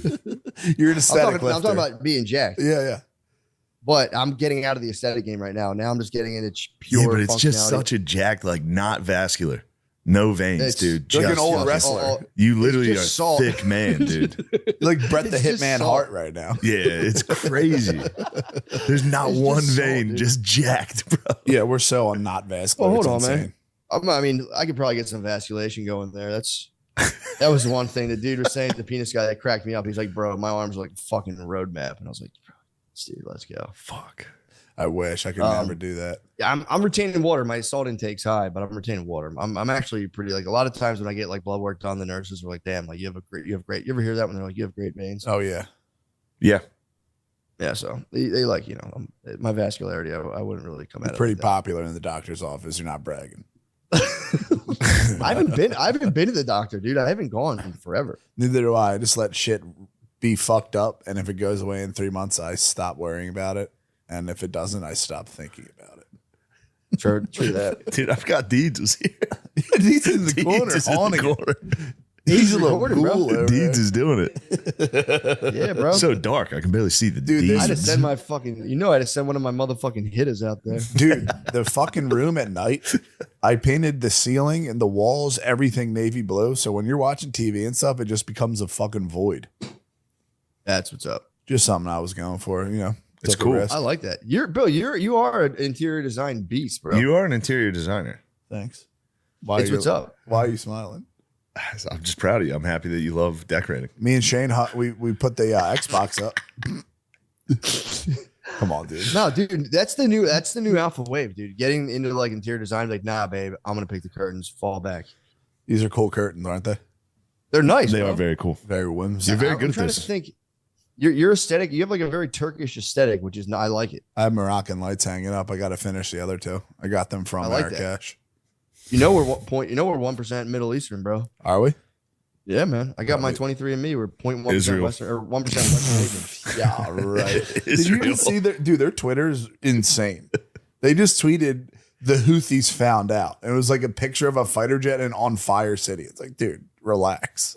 Wait, what? If you go on Israel's Twitter, like one of the things is like the Houthis just found out, and they just like carpet bombed the Houthis. It's just like a bunch of buildings on fire. So this is a fucking weird. Yeah, Israel gets on Twitter and talks shit. That's crazy. That you hit him with one fucking ouchie and like, oh my god, please stop. This is the worst thing that's ever happened. Who runs through Twitter? I don't know. That's it's like some like chicks or some shit. Biden's Twitter's going crazy. Biden's Twitter went a little nuts, dude. Why are they doing that? Let him go. You see his "I'm sick" tweet? Yes. Of blah blah blah. What a fucking crazy move. Yeah, he's demented, dude. I thought he was really coming to grips with I thought he was like, which I guess that was their whole play. But it's like you're gonna use accusations of dementia to be like, check out my fucking. Please give me more money. It's like, dude, what? Yeah, he like did a whole like review of Trump's thing, and it's just it's obviously a 25-year-old girl tweeting. Folks, yeah, come on, listen, Marky up there. I mean, I wish him the best of luck. If he really sees this thing through, man, that's gonna be nuts, dude. Like I don't think I'm like fucking extreme, but like if Biden got shot, I wouldn't be like, good, fuck that asshole fucking loser. No, it's it'd like, be terrible. Of course, I felt bad watching the debate. It's like, dude, this is fucked up. Like this guy's fucked in the head. And then fucking Trump gets shot and all the them start freaking out. Yeah, well, they had to do that thing. First of all, it's like they're the ones now being gun terrorists, which is like never the thing. No, you don't have to. It's just funny because like they have to either show Trump sympathy or become conspiracy theorists, which they like disavow. It's called Blue Anon. I mean, are you familiar? I've heard of Blue Anon. Yeah, Their political karma, dude. Dude, they were using so many tools, and it's just funny to watch them trapped by their own tools. It is making me laugh. It happens every fucking time. COVID, my body, my choice, Roe v. Wade. Someone is setting them up for just logic owns on themselves constantly. That's the thing, dude. Libs are going to get owned, but they're in shambles. They own themselves, bro. Well, I mean, they're denying a shooting, which is a no-no. No, I know. You can't do that. Like, it was obviously staged.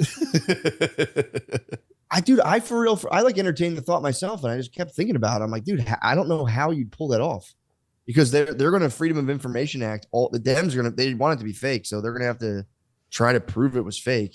And then they're going to have to go Russia all over again. Did you see the fucking one guy's email to the the founder of LinkedIn, his top political advisor. Somebody was just telling me about this. I was telling you about it. Yeah. What is it? His top political advisor was just like at nighttime messaging journalists, like, guys, we have to ask the question. Like, I know it's terrible to think about, but this is a common play with Putin did it in 1999 or whatever. I don't know, 2004. Putin did it. This is like Hamas does false flags. It's not without, we got to like see if this could be a Trump false flag, basically being like he's in leagues with Putin and Hamas. It's just Hamas and Russia. Trump, Putin, Hamas. They're the only guys that are doing false flags. Dude, that's the thing. That's the funny thing. It's like, dude, if you're going to call false flags, yeah, dude, I mean, Bill. I hear you. If you want to keep YouTube monetization, I don't know if it's still like this, but you have to say FF.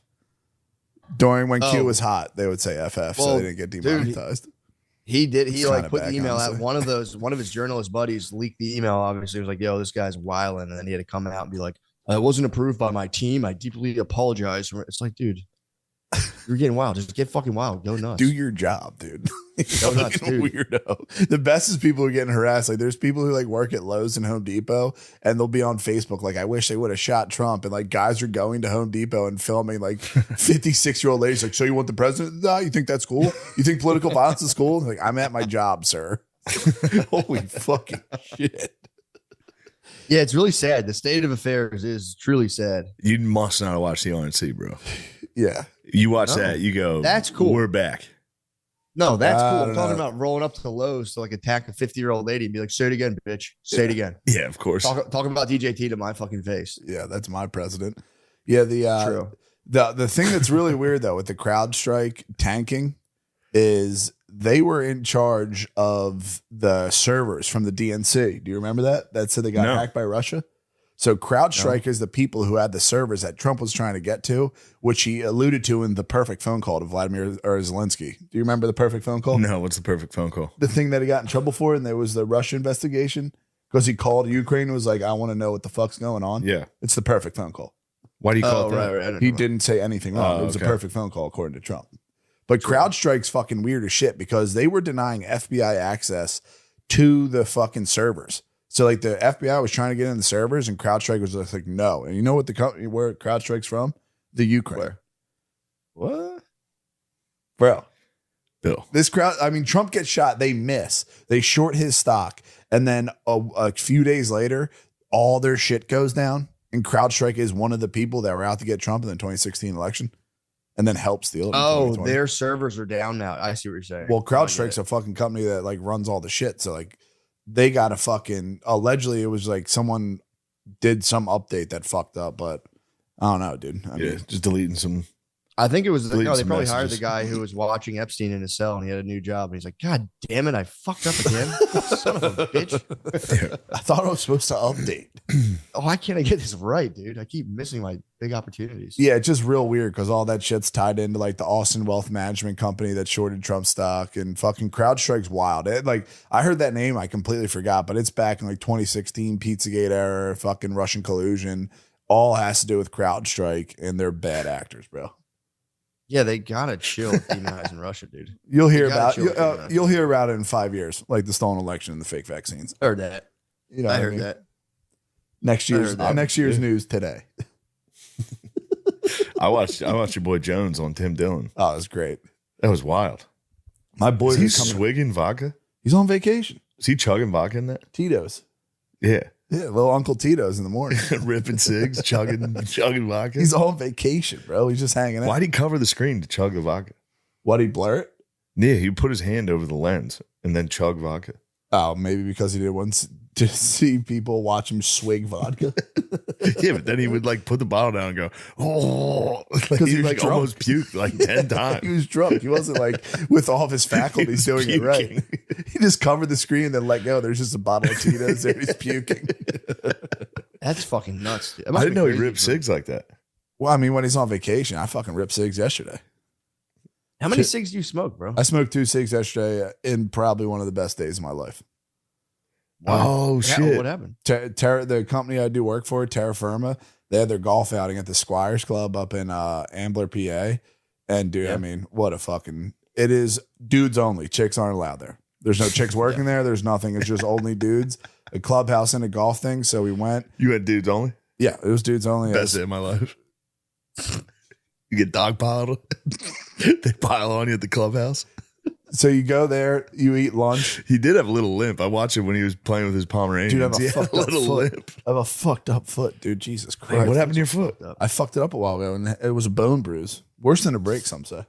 Dude, Didn't cry. sometimes those things you can get you'll get those like calcified over, and it'll be like a sore spot. I had a sore spot in my arm for like I need some help. 5 years, dude. Like it hurt. Yeah, They this can- fucking you can- hurts. If you get a contusion, you can calcify over the contusion. You get like a bruise trapped under a bone. It's really weird. I have one of those on my ankle. Do you really? It's gigantic, yeah. Yeah, but we fucking On foosball? was it from football? No, I don't know what it was from. Yeah, I mean, Falling? it was when I was playing football, yeah. I got an MRI for my knee, and they were like, you have a tumor on your leg. Damn. And they're like, actually, it's just blood under a vein. Yep. Yeah. Anyway, that's good stuff. We played Sick, we fucking, all have that. we played golf, and then afterwards he had a 3-pound lobster and fillet and shit. It was fucking awesome. And then I went home. What'd you shoot? Oh, horribly. It was best ball foursome. Pause. And then the Who had caddy, the best balls? the caddy informed me that my clubs are too short. You did not have the best balls at the guys trip? We used a few of my shots. It's my 6th time playing, so I mean, Really? I need some help. Are you more driver, putter? Oh, dude, I'm what- horrible at driving. Like Driving so, so hard. so bad it makes me want to fucking quit. But I'm nasty with the chip. that's I'm- dude, that's crazy. That's my strength as well. I think it's a lot of people's strength because the Driving so hard. it's fucking impossible. Possible. I need Yeah, I some think the help. experts say you're supposed to hit the ball as hard as you possibly can and just grit your teeth as hard as you Yeah, can. yeah. Yeah, you're supposed to take a little hop step. You go, hey, everyone, watch Happy Gilmore. Yeah, And then you miss it. everything's And very don't move your hips. counterintuitive. But Yeah, use they your were awfully arms. pumped up about Shane and his Kill Tony appearance. Oh, nice. Bro, Yeah. that thing's going brazy. Yeah, it is. Antonio Brown Dude, likes it. That's all that matters. Yeah, Antonio Brown gave you Cracker of the Day and And the other one, I was double awarded. Black Guy of the Day. Yeah. Yin and yang. You are the yin yang, bro. Oh, That's I just opened my Twitter and he said he called somebody the faggot of the month. Who got it? CTESPN. I don't know, some guy named Frankie Priel. He commented underneath him, "No one likes you." He said, "Faggot of the month." He's unstoppable. He is unstoppable. That video of him in fucking Dubai is insane. We defended him. What do you mean? The Dubai video. What about? She was laughing. They were having fun. They were having fun. He took his penis out. It's a funny prank to play amongst friends. Yeah, I didn't think it was. Yeah. He didn't like. I don't know. Whatever. Let's not bring that He was up, digging dude. Me and AB are boys, dude. Always balling. True. Let's not bring that up. You don't got to judge a man by his darkest moment. Did you see his dick in the video? I like Yes. remember Yeah, it. Loch Ness Monster's that thing. He flopped it at him. He out of the water. He's been using the circle. He's got the wheel. Yeah, he's been using the wheel, bro. He's got the wheel big time. I made a vow to myself when I get out of the pool now, I don't adjust my bathing suit to I mean, that's like release tension. Now I'm like, nah, just This is what it is. yeah, you're just like a fucking step one. seventh Step grader one of now. having a confident, sexy dad bod is like you got to show the penis at all times as well. Yeah, I mean that the only people who do that are you and like seventh graders who are unaware of the fact that you can see their fully adult sized penis that somehow got put on their body. Shit was the same I size think since I've been in like sixth Yeah, grade. it hasn't changed, dude. I look like True. a beast in sixth grade. Yeah. Tom never let that go. You claiming the 3 fingers wide, 7 inches in 7th grade. 3 fingers? No, I never said 3 fingers. Is Tom embellishing? He might be embellishing there. I think he was You embellishing. said 3 fingers wide, no, 7 inches? No. They called me Sev. We used to call him Sev. They Because he qu- claimed 7 inches? No, it was insane, dude. It was like a fucking. You stole Dick Valor? No, they're not stealing Dick Valor whatsoever. It's just an insane story because we all slept in a row in our beds. Like, so it was each bed, and they just like asked me if some like chick talked to me. I was like, yeah, she saw my dick. Like, they're like, how do you know how big your dick is? And I was like, I thought it'd be weird to say I measured it. So I was like, oh, well, she had her cell phone next to it. And then I measured the cell phone, and the cell phone's like 7 inches. It was bigger than that. And then they just fucking It was a railed Droid me. Galaxy. Yeah, what kind of phone did she have? I was fucking She crazy. had an iPad. Yeah, it was. I mean, dude, It was like 2001. I was literally in 8th grade. They were just hammering me about the size of my penis before I was going to sleep. Yeah, that sucks dick, dude. Dude, it's complete psychological warfare. Every night we yeah, just fucking retard brothers before you go to bed. Just be like, how big's your dick, Bill? We're in his head. Yeah. and just beating your ass before you go to sleep. Oh yeah, I would get fucked up. Yeah, I've been in the we're doing the writer's room for tires, and when I'm there, I put Gerbies in the blender every day. I mean, I gotta chill. Well, we got him and DeRosa in the writer's room. Oh God. So DeRosa is usually getting the brunt of it, but every once in a while I'll get Gerbies. I got Gerbies so bad this week. What'd you hit him with? So when I threw that first pitch in the Phillies game, when I got back to our seats, the first thing Gerbies said to me, everyone else was like, "Great job, that was awesome." Gerbies was like, "Well, you got it there." And I was like, "You fucking piece of shit, dude. You could never do that." And he was like, "Yes, I could. I can do that. I throw all the time." How'd you get him in the blender? Well, I've been bringing that up constantly. I've been like, dude, that was actually like fucked up. You said that. It was a good pitch. That was that you can't throw it hard. You couldn't do it. And he's like, I know I couldn't do it. I was just joking around. I was like, you weren't joking. You were serious. Yeah, and he's like, no, I wasn't. And then he'll occasionally be like, but I could, So then I've been talking to our agent, Matthew, and I've been trying to set up Gerbin to throw an opening pitch. Please. And I think I might actually get it. And yes, I told him about it, and he had a panic attack. And he was like, "I'm fucking sorry. I didn't mean it." I was like, "Well, don't worry. Now you know." Do it. No, and I keep hitting him with the fucking, "We don't want war. We've seen war. But if you want war with me, I'm gonna do it." What Beezer get? Oh, Beezer got in my head and I said, well, Beezer was being serious. That wasn't even a fucking psyop. Beezer just hit him with a straight up, dude, you're actually mean. He was like, you're mean now. What the fuck? I was like, damn, shit. Bees, my bad. Immediately got in his head. Yeah, of course. He said I was mean. It's impossible not to stop fucking with someone, though. I do it all the fucking I wasn't time. even fucking with Bees. I know, but that was funny. If Bees held on to that psyop, it would get me. Obviously, dude. Calling someone like, yo, bro, you're just fucking mean now, dude. Yeah, he hit me with a fucking "you've changed" while we were out. That's a nice one. He hit you with your own, dude. He hit me with an absolute fuck. He was being genuine though. Oh man. Well, he was shit faced, and I had to come to terms with that. He was just mad because I was like, "Get the fuck up." He sat in the seat and whatever. Beezer he just couldn't hear me. he ate one bite of a chicken wing and was out all night. Yeah, Beezer eats like a rat that gets caught eating, dude. It's like a chicken wing and a half, and that's it. He nibbles a corner of a sandwich. I had a Carolina Reaper wing last night, dude. Where? You did? Fucked me up. Yeah, we just went out and got barbecue, and I was like, yeah, I'll try your hottest one. And why? That's fun. You're on TRT, bro. That's you're TRT. Definitely on TRT. Matt, you're obviously on TRT. That's TRT. You're too jacked. Your hottest one. I want to feel pain. You're too jacked, honestly. Don't flex your fucking traps at us like that ever again, dude. I saw you. Exactly. You're not even flexing. You're just on TRT. Hold on. Let me pour that some water in my pop. belt. Make a little pull, dude. Chasm, dude. Nice striation in there. I'm not even trying, dude. I do it as a form of worship, man. That's all it is. Worship just getting jacked for Christ. For Christ. Getting jacked for Christ. Were you out when you ate the Carolina Reaper pepper? Yeah, man. I was out. I started I had like sweat coming down my neck. It kind of like gets you a little bit fucked up. Yeah. I got like a little loopy. It's like poison. Yeah, dude. Speaking of sweat, I did that fucking show at Helium. Bro, they need to fix that fucking AC. I was on last. I got on stage and I was 1 minute into my set, soaked, dude. I went to like move my hair out of my fucking. I went to move my hair. It was just I parted my hair with sweat. Just had slick hair. Oh, you gotta rock the towel. Yeah. What's up, bro? Drop in the Yeah, let's get some AC HVAC going. system on that roof. The mini splits are not made for that. Yeah, Bill, they threw in 4 or 5 mini splits rather than just switching the goddamn. Nothing causes a bomb more than being drenched. It's the worst. Yeah, nobody had those fucking Black Lady fans. They did. You could see the crowd doing it with like food menus. And I was like, oh damn, this is never gonna work. It's where you cut your teeth, bro. It is. It's literally them showing you they're not enjoying themselves. Yeah. As they're trying to do stand up.